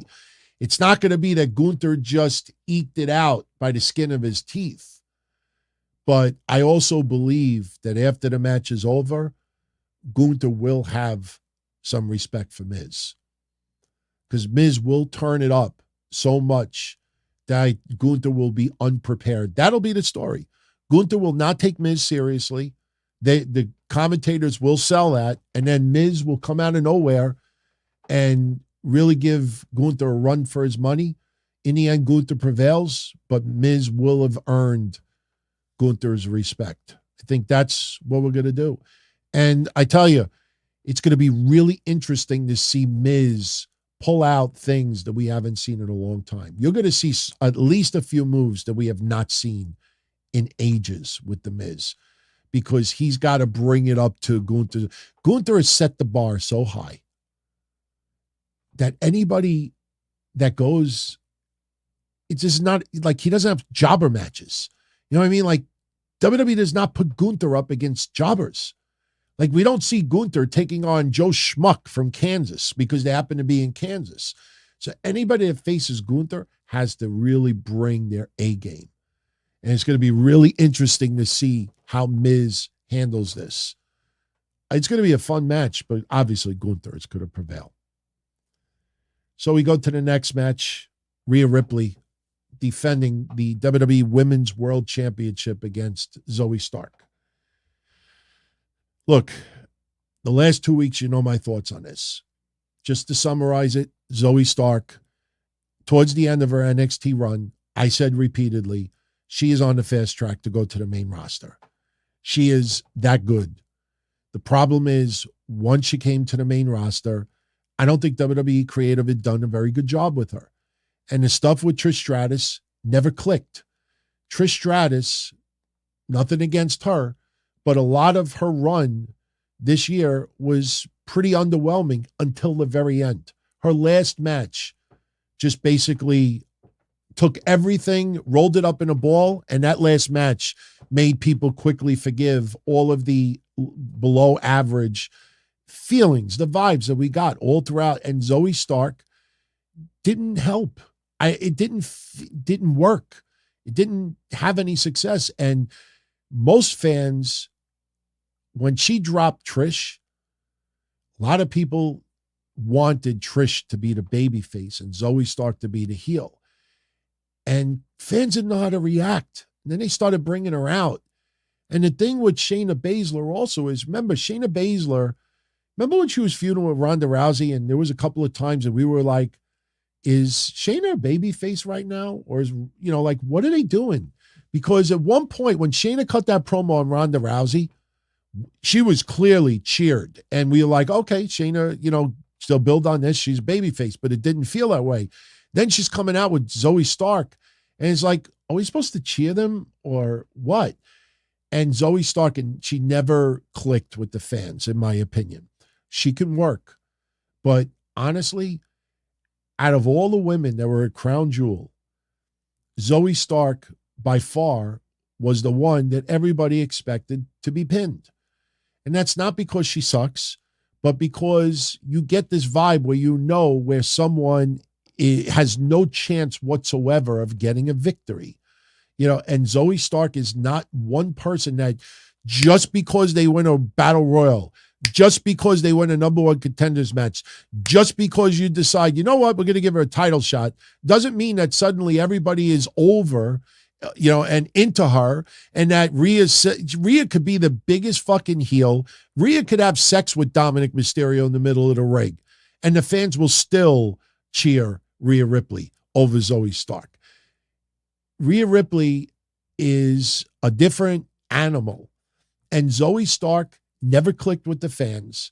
And I'm concerned when she goes to Chicago is going to cheer the fuck out of Rhea Ripley. Even if Rhea Ripley during, like a promo break or something, she says, I hate Chicago. I hope you all burn in hell. And then we go back to the live ring. Like, she could do any of that, and the crowd is still going to cheer the fuck out of her. I think Zoe Stark is going to be trolled. I think fans are not going to be into the match all that much. I hope I'm wrong, because if I'm wrong, then that means they tore that shit up. But the way I feel right now, Zoe Stark is going to get eaten up by that Chicago crowd. Rhea Ripley is going to get the win. And this match is probably going to go 12, 13 minutes. And I think when it's over, I think a lot of people are going to say that match went on way too long. Rhea Ripley should get the subset. And maybe after Rhea Ripley wants to have a little bit of post-match antics, then maybe Shayna Baszler comes out, makes the save, and maybe that leads to Rhea Ripley versus Shayna Baszler. That I'm buying in for. Zoe Stark, unfortunately, I am not. And it's not her fault. It's the way WWE Creative has utilized her up to this point. Fans, it's not an on-off switch that, title shot, me cheer, me support, me get behind, me like, me want, no. the light switch is still off, no matter what you try to do. The power's off. You could turn the light switch on and off. I turned off the circuit breaker. Unfortunately, WWE Creative turned off the Zoe Stark circuit breaker. So you could turn that on switch as much as you want. The circuit breaker's still off. Build her up creatively. Get the fans to click. Have a passionate promo. What does she get? What?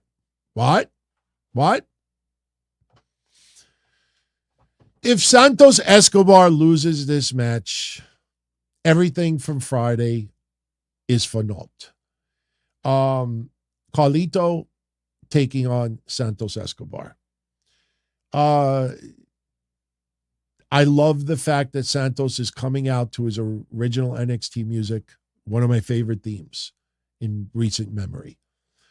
Carlito's music sucks. Carlito, it's great to see him back. Carlito can still go at 1,000%, but this is Santos Escobar's match to win. Plain and simple. There's only one person who should win in this match. Carlito will be over. Crowd is happy to see him back, and he will put on a great performance. And listen, these two guys are going to work great together. But in the end, not only does Santos Escobar have to win this match, he's got to cause some additional post-match damage. I mean, not put Carlito on the shelf. Trust me, we don't want to just have Joaquin Wilde and Cruz del Toro as the members of the LWO on TV. But this match, I think it's pretty clear-cut. And I got news for you. Just speaking of Chicago, there's a lot of people out there, including me, that are big fans of Santos Escobar. And I absolutely loved what he did on Friday. Everybody who also was involved, Zelina Vega killed it with her, motions. She killed it. Santos Escobar hit a home run on Friday, and he has to continue that on Saturday. And he will win against Carlito. This will be a good match. And again, when I look at the times of the matches from last year, the Ronda Rousey match was the shortest match of them all. And, nobody on the card for this year is like your Ronda Rousey or your Goldberg or somebody who has a short match. This match will go about 15 minutes, maybe more.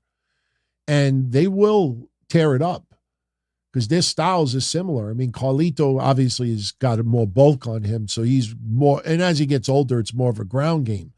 But in the end, Santos Escobar will win. I don't see, because I see some people ask, I don't see Santos cheating to the point where the referee's got to call it for the disqualification. I think Santos needs to win, even if he cheats to win, but after the match is over, he's got to continue. He's got to have them boo him out of the freaking building. But they're in Chicago, so I think there's going to be enough fans in Chicago going to cheer for Santos Escobar. I don't think it'll be the majority, but there's going to be a lot of people rooting for Santos. Nothing against Carlito, but Santos Escobar, people want to see this work, and what he did Friday was excellent. So we go to the women's match, and actually, let's go to the men first. Actually, no. You know what? No, let's go to the women. I mean, because I think the men's match is very predictable.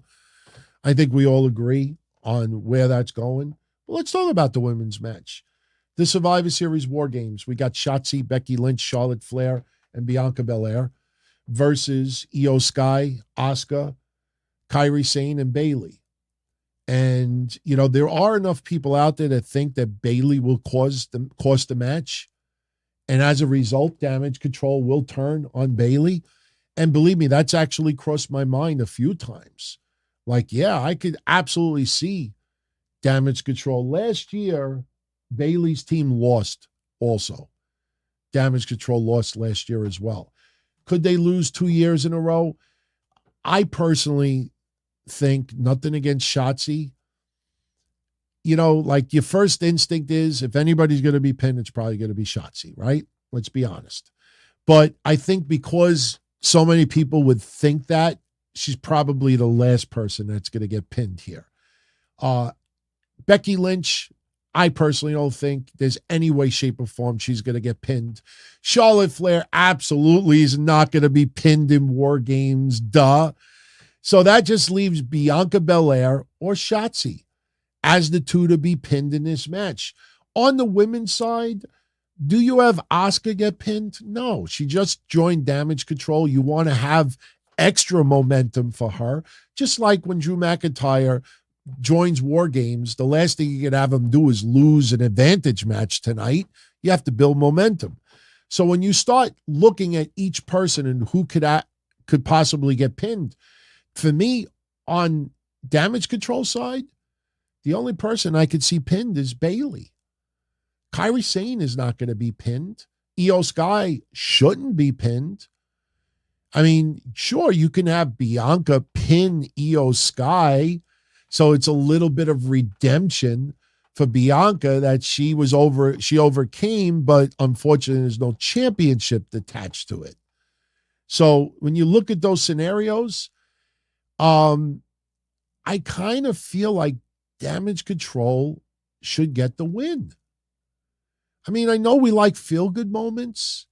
You know, you always want, the good guys to win, but when you look at the men's main event and where we think that's going, would WWE dare have two babyface teams win this? Now, when I go back to last year, the Bloodline lost. And, arguably, Bloodline was over last year. I mean, we had a lot of those comedy segments in the ring. Let's remember, the getting Usi, some of that stuff. But they were still heels. So last year it was kind of split. If you look at WarGames over the years, it's usually split. So I personally think simply because of the men's outcome of this match, I'm going to go with Team Bianca. And I think that Bayley will be the one pinned. And I think on SmackDown, Bayley will feel uncomfortable thinking that she let her team down. And I think the women will act like, it's not a big deal. It's not a big deal. It's not a big deal. Would they go as far as turning on Bayley 1 week after WarGames? If you're going to turn on Bayley, you do it right away. Do you troll her for a few weeks and keep her feeling uncomfortable and make her think that everything's okay? No, I think you turn on her immediately. I don't think you turn on her Saturday, but I'm going to go with Bianca's team. Listen, think of it like this. Even if Damage Control loses, Asuka loses no credibility. Io Sky loses no credibility. Bayley loses no credibility. Kairi Sane loses. Nobody loses credibility.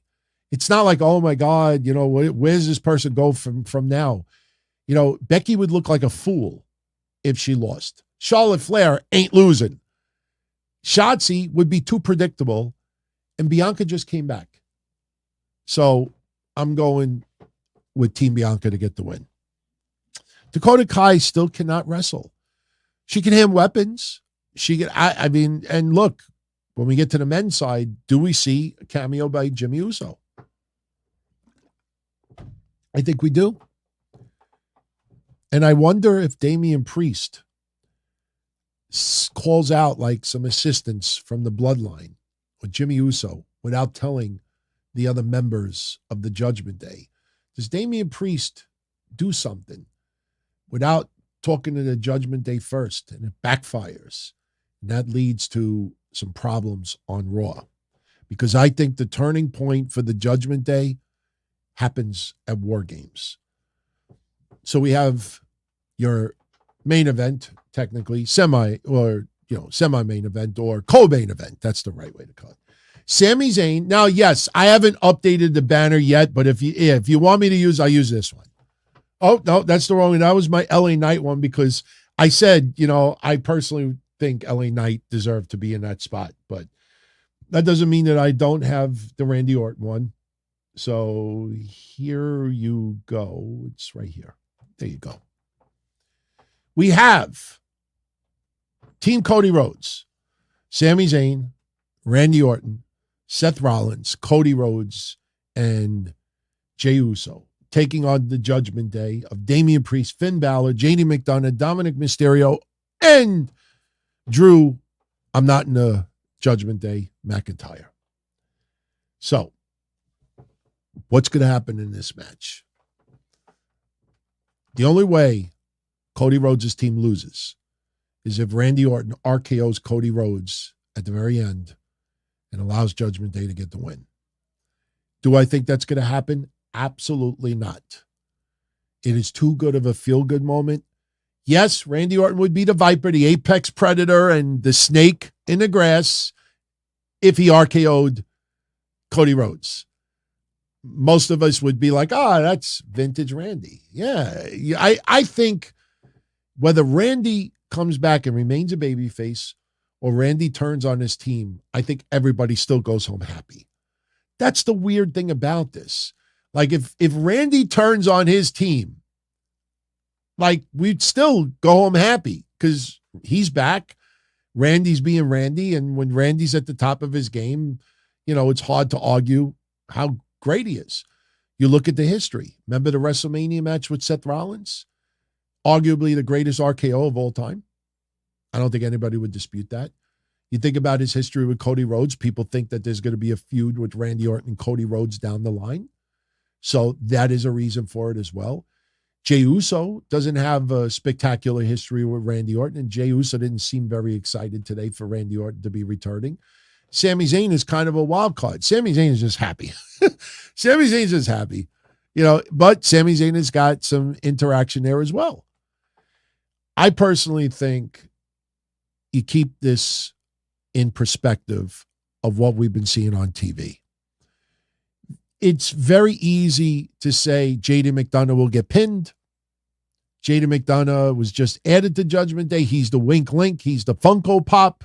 He's the bobblehead. JD McDonough could easily get pinned, or you could even have Dominic Mysterio. I personally think Dominic Mysterio is being used very strong right now. And yes, Dominic Mysterio, if he takes on Cody, he'll get his ass kicked.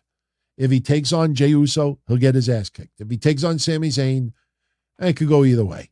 Seth Rollins, Dominic will get his ass kicked. Dominic Mysterio, I don't see getting pinned at WarGames. JD McDonough would be kind of the Shotzi aspect, and I think that's too predictable, so I don't think JD McDonough gets pinned either. Drew McIntyre is not getting pinned, obviously, because that would make Drew McIntyre look like a moron. He lost to Seth Rollins, and he becomes part of WarGames, and he gets pinned. It's like, might as well. Oh, by the way, we're not going to turn this into a big discussion. We'll talk about it next week, but one thing I want to share with you. For everyone out there that took note when AEW was advertising events next year for Wembley, and MJF was not on the promo poster, a lot of people brought that to my attention, and I already gave you an answer. This has to do with Drew McIntyre. I said, well, AEW is very smart because nobody knows officially if MJF is signed for 2024, which he is. We already know that. And by the way, the reports today saying that they see the news reports today that there's been absolutely no talks between MJF and WWE. That's not even news. That's dumb. MJF's under AEW contract. He's not allowed to talk to WWE. Why would MJF stab Tony Khan in the back? As much as people may want him to, why would he stab Tony Khan in the back and talk to WWE while he's still under contract as their champion? People reporting out today, that's like something like, why are you even saying? Of course there's no talks.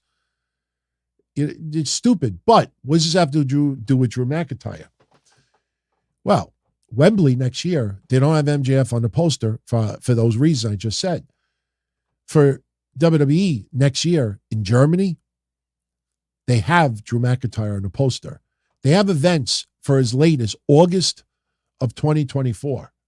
And Drew McIntyre is on those posters. So I take that however you want. But for people out there that were trying to cause controversy that Drew McIntyre may be leaving WWE, they have him front center on those posters going into the summer of next year.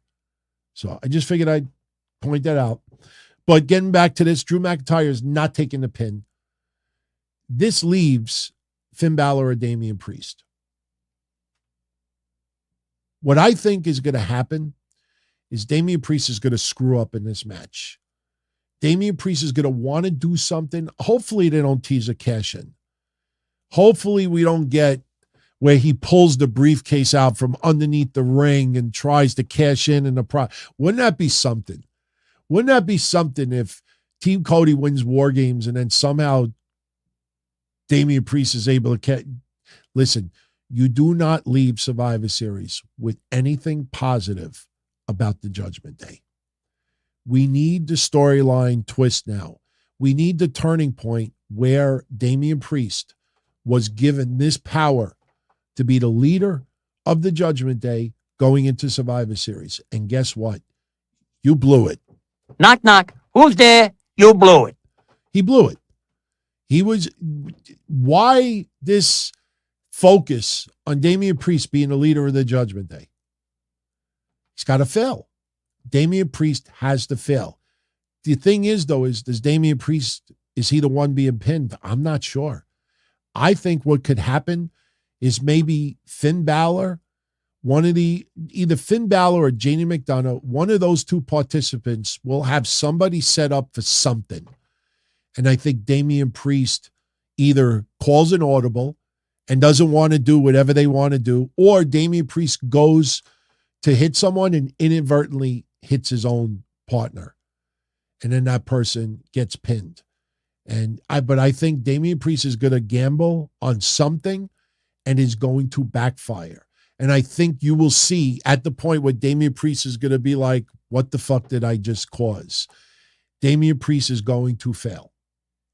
Damian Priest on Raw will have a lot of splaining to do to the Judgment Day. You have to start changing this storyline. And the only reason why Damian Priest was put as the leader of the Judgment Day is to fail. So that is the easy way to get the Judgment Day to turn against Damian Priest. Look at it like this. Within a couple of weeks, we may have Damian Priest out of Judgment Day and Bayley out of Damage Control. In a matter of, could be even a week plus.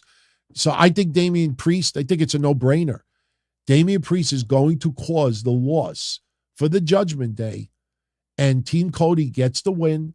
And then on Monday, the whole teaser is, how is the Judgment Day going to handle, whatever happened at Survivor Series?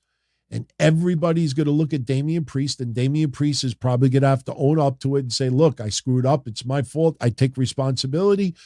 And I think it's not going to be good enough for the Judgment Day. And then here's one thing you got to remember. Finn Balor and Damian Priest are still your undisputed WWE Tag Team Champions as of right now. Do they lose to the Street Profits on Friday? I doubt it. Wouldn't that be something, though, if LA Knight or somebody causes them to lose Friday night to the Street Profits leading into Survivor Series? I will tell you this much.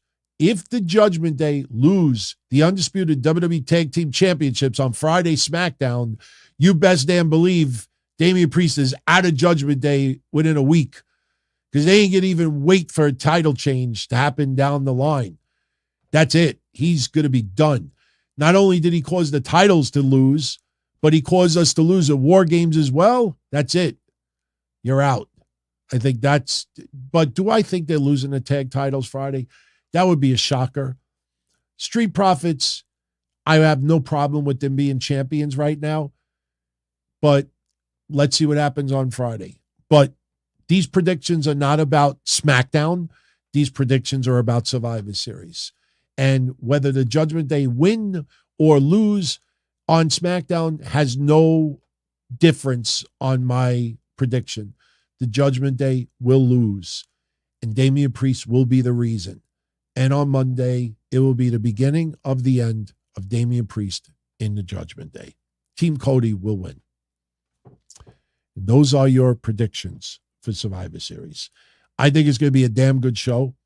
I think we're going to, get some storyline twists and turns. We'll see what happens with some of these matches. We'll see if we get any surprise appearances. We're definitely going to get some CM Punk chants. Be prepared for it. I think everybody expects it. But they're in Chicago, and those fans want to see CM Punk back on their televisions. Unfortunately, it's not for AEW anymore, but down the line, I think it will be for WWE. So before I get out of here, very quickly, just want to give a plug because even though I am going away Wednesday, I am still posting This Week in Wrestling History tomorrow.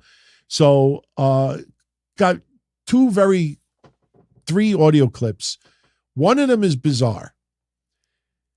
I'm going to share with you the night that Vince Russo got cheered beyond belief by TNA fans. Bizarre land, right?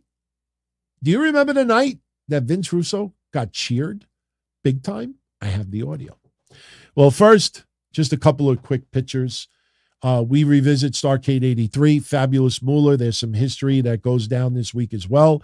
A match that I think some people never thought ever took place. Ric Flair versus Nature Boy Buddy Rogers. Buddy Rogers!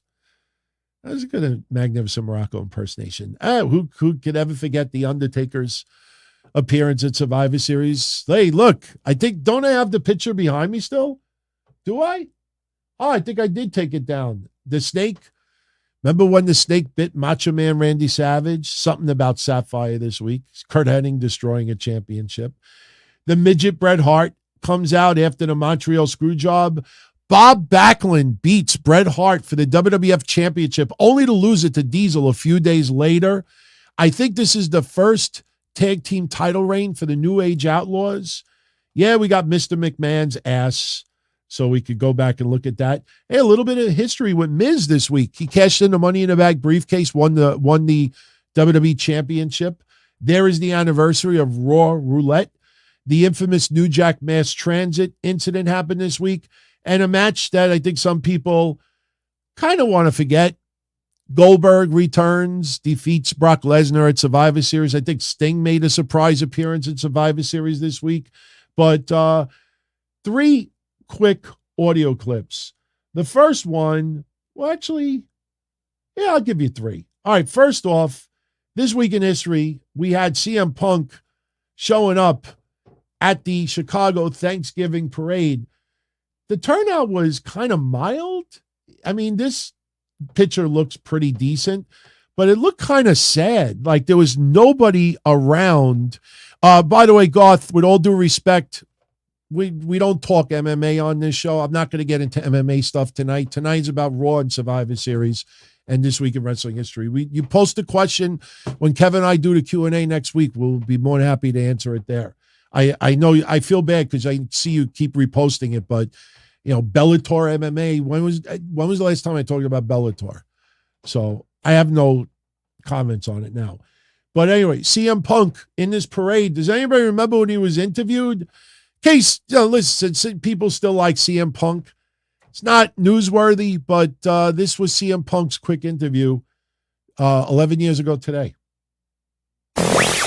Hey, Marcus. How you doing? Another guest who needs no introduction, WWE Superstar Champion, CM Punk. How are you, man? I'm excellent. How are you? Good. You are the Grand Marshal today in your hometown. How's it feel? It's amazing. I do stuff like this, obviously, every day all over the world, but it's nice when I get to do it at home.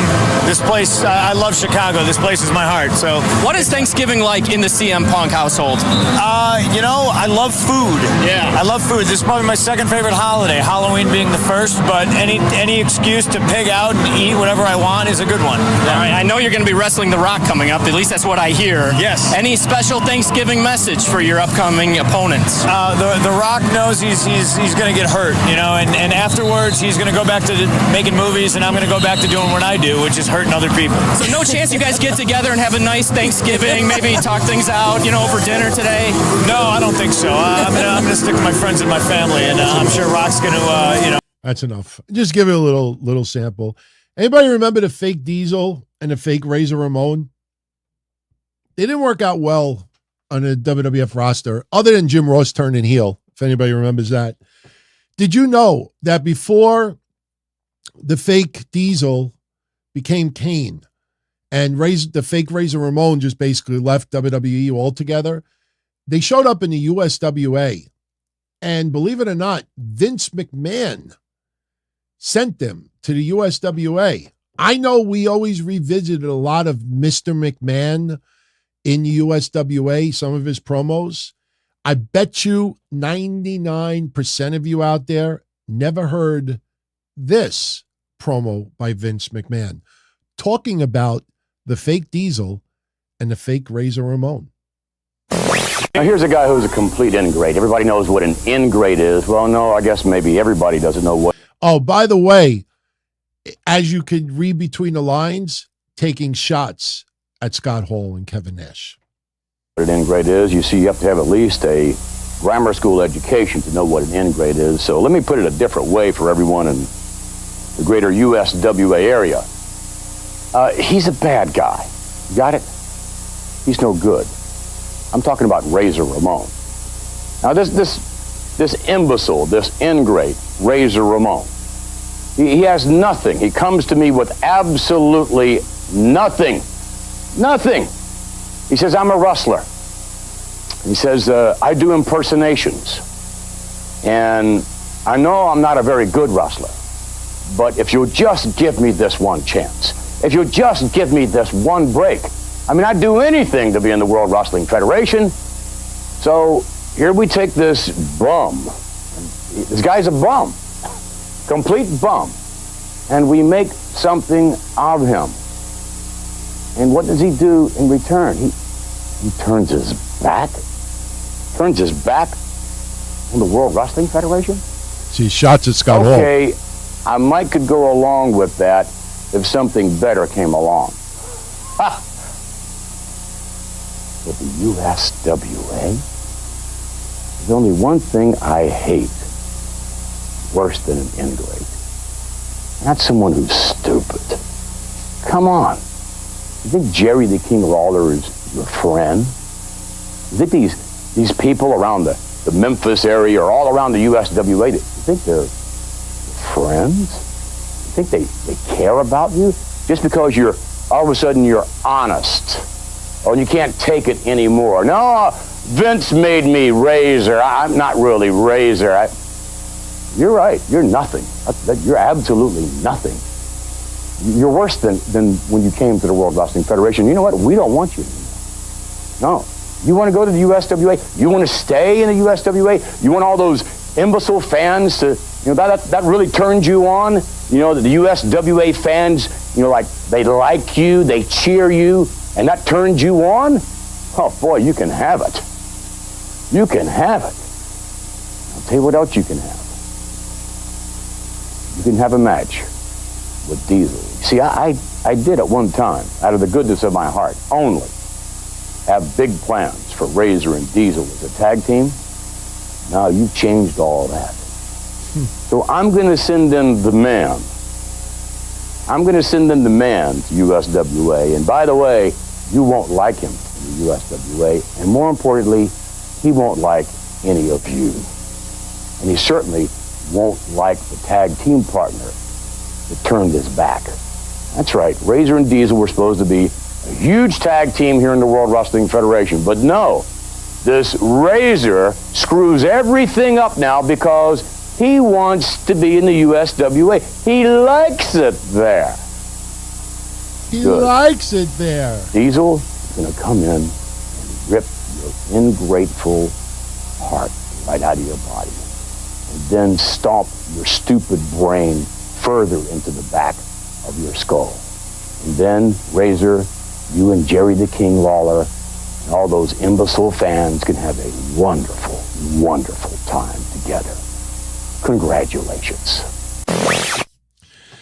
All you have to do is replace USWA with WCW, and you kind of get the picture of where that was going. So that was pretty much the end of both of them. And then, Fake Diesel became Kane, and the rest is history. All right, one more, and then we're done for the night. Vince Russo. In 2002, Vince Russo, this was the first year of TNA. Vince Russo shows up in the NWA TNA. Now, keep in mind that WCW went out of business in March of 2001. So imagine about a little over a year later, think of the mindset and think of what's been told over the years of how Vince Russo destroyed WCW. So now Vince Russo shows up in the NWA TNA. So you would think we're only a little over a year after WCW closed its doors, and there is a lot of anger and just disdain for everybody who caused the demise of WCW. So you would think the last person that anybody would cheer for only a year or so after WCW closed is Vince Russo, right? And you know what? Go home. Oh, hold on. Let me just reset this here. Hang on a second. Hold on. I gotta reset this because I did a little adjustment here. Here we go. All right. Enjoy this. Bizarro Land 2002. To talk about. Why does this keep giving me this error? Oh, yeah. Okay. Here it is. Hold on.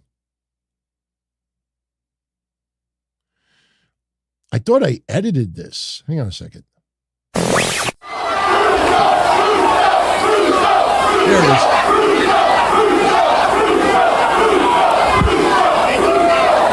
Bizarro Land. For those of you who don't know me, my name is Vince Russo, and I am the Antichrist of professional wrestling.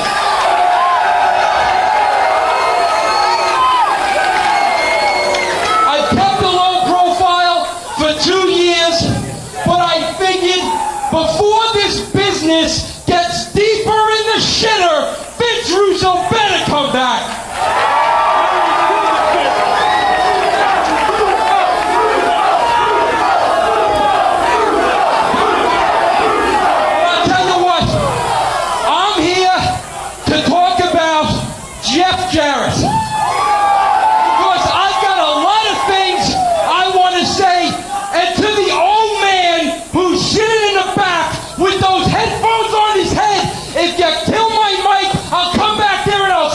Shit out of you!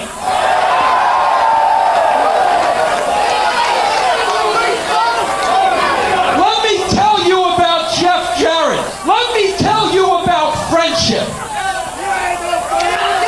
I met Jeff Jarrett when he was doing a ridiculous gimmick, spelling his name, his teeth sparkling. Do you people remember that bullshit? Well, you know what? Despite the horrible gimmick from the brain surgeons at the WWF, I befriended Jeff Jarrett. And let me tell you why. Because out of all the politicians and children and egomaniacs in that locker room, Jeff Jarrett was genuine.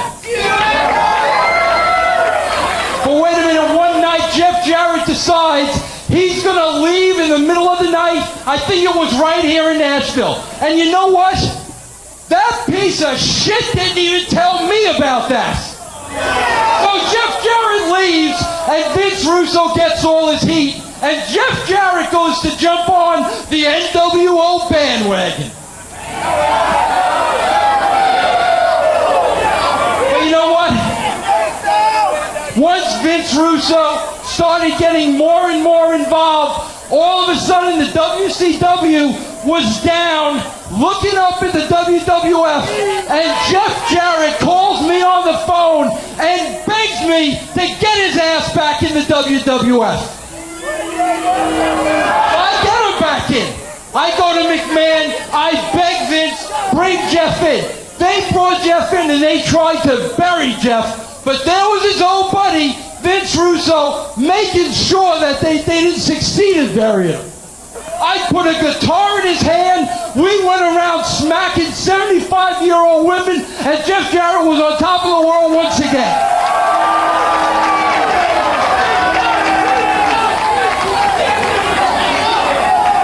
And then Russo goes to WCW. And then the week Russo goes to WW, they have a girl beat Jeff Jarrett by the name of China.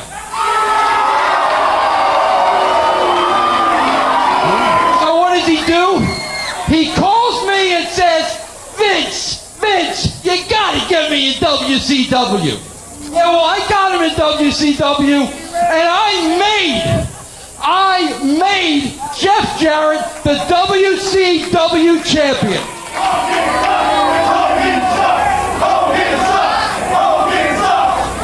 But wait, the story gets better. Thank God, thank the gods above, WCW got sold, and I was out of that hellhole. I was done with professional wrestling. But I get a call from my old buddy Jeff Jarrett.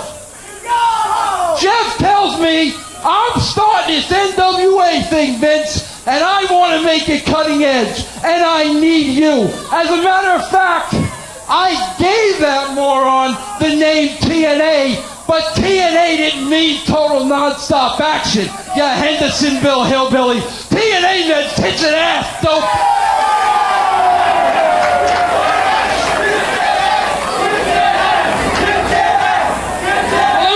What happened?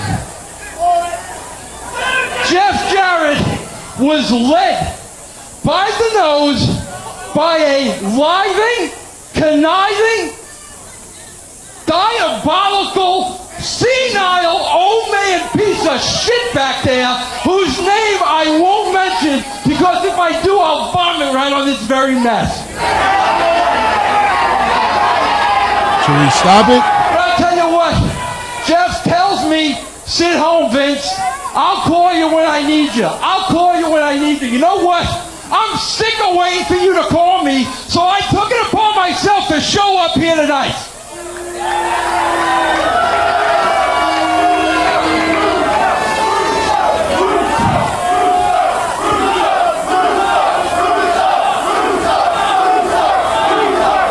All right, we'll leave it at that. We had to start it with the Russo chants and end it with the Russo chants. So I'm going to jet out of here. We're a little over 2 hours today. I want to thank everybody for joining me. I sincerely apologize for a little bit of changes. Believe me when I tell you, there was times tonight that I actually thought, you know what, maybe I won't do a show today. I actually was considering holding off on doing this episode until Tuesday. Thing is, though, you know, I'm not sure if I'm going to be doing Patreon because I got to get up really early Wednesday morning. So, you know, we ended up winging it anyway. But, you know, I'm going to jet out of here. And I hope you all enjoy the rest of your week. Enjoy your Thanksgiving. Enjoy Survivor Series. You know it's going to be a banger. And it's going to be really cool to see Randy Orton return. And we'll see what storyline swerves we get out of that. Now, for me, this is my plans as far as the channel goes. Tuesday afternoon at 4 o'clock, you will get your history episode on schedule as always. Tomorrow night, probably for an hour, just, you know, I'm not going to spend too late because I got to get up early. I'm going to do a Patreon episode. It'll be on Patreon. It'll also be posted for our channel members here on YouTube. And then my next episode here on DonTony.com and on YouTube will be Sunday, the 26th of November. I will be back on Sunday in time. I am watching Survivor Series, even though I'm going to be away. So Sunday night, I'll give some quick thoughts about it, but Kevin and I will be doing a recap, review, and aftermath on Tuesday, the 28th of November. So that is definite. And that's pretty much it. So I'm going to jet out of here. Be well, everybody. Happy Thanksgiving as always. Much love and much appreciation as always. And keep supporting DonTony.com. Download those audio episodes. That's what keeps us alive. Big shout out to our Australia posse out there. I was pleasantly surprised today. We broke the top 20 amongst wrestling shows in Australia. We're still around 50 in the United States, and I think we were 47 this week in the UK. And obviously, that's because the numbers are spread out on different platforms. But, you know, I'm very, very tempted, you know, not now, but down the line, maybe spend 2 or 3 weeks of nothing but audio. So anything that's accessed is strictly through, you know, the audio platform, just to see where we would actually be on that food chain, because there's a lot of shows out there that only do audio. So But I appreciate the love and the support as always. And, I thank you very much for joining me tonight. Oh, by the way, also, YouTube channel members and Patreon, we are doing a predictions contest for Survivor Series. The thread for predictions is going up Friday night right after SmackDown. You will have until 10 p.m. Friday night until 4 p.m. Saturday afternoon to post your entries. The reason why we're waiting until Friday night is because there's some buzz that there could be a little bit of a tweak for Survivor Series. I'm not saying that a fifth woman would be added because, like I said at the beginning of tonight's show, they had a hard time adding a fourth person to Bianca's team. I don't think they'll add a fifth, but anything is possible. So we'll wait until Friday night just in case anything is added or anything changes. And, anybody's been involved in these contests. It only takes about a minute to put an entry up anyway. So really, why does anybody need even more than a couple of hours? I think 5 matches with some bonus questions. I think it should be pretty simple to take part in. And for those who won the Crown Jewel, I will be hooking those 2 up with their prizes tomorrow. So I definitely got contacted by both over the weekend. So tomorrow you'll see your prizes. So be well, everyone. Much love as always. I'm out of here. I'll catch you all again, Patreon or Sunday. Be well. As far back as I can remember, I always wanted to be a podcaster. For me to live any other way was nuts. To me, those goody-good people who worked shitty jobs for bum paychecks and took the subway to work every day and worried about their bills were dead. I mean, they were suckers. They had no balls. If I wanted something, I just took it. I ran everything. I paid the bills. I paid the host. I even paid the masked maniac. Everybody had their hands out. Everything was for the taking. We always called each other good fellas. You would always hear from somebody. You're gonna like Don Tony. He's all right. He's a good fella. He's one of us. But if you're part of my crew, nobody ever tells you they're gonna get rid of you. It doesn't happen that way. There weren't any arguments or curses like in the movies. See, your haters come with smiles. They come as your friends, the people who've claimed they care the most for your life. And now that's all over. And that's the best part. Today everything is different. There's lots of action. I don't have to wait around for everything like everyone else. Oh, I didn't get the vaccine? Fuck you, vaccine me. Oh, your delivery guy has COVID? Fuck you, feed me. Right after I moved here, I ordered egg noodles and ketchup, and I got spaghetti with meat sauce. I'm no longer an average nobody, while they get to live the rest of their lives like a bunch of schnooks.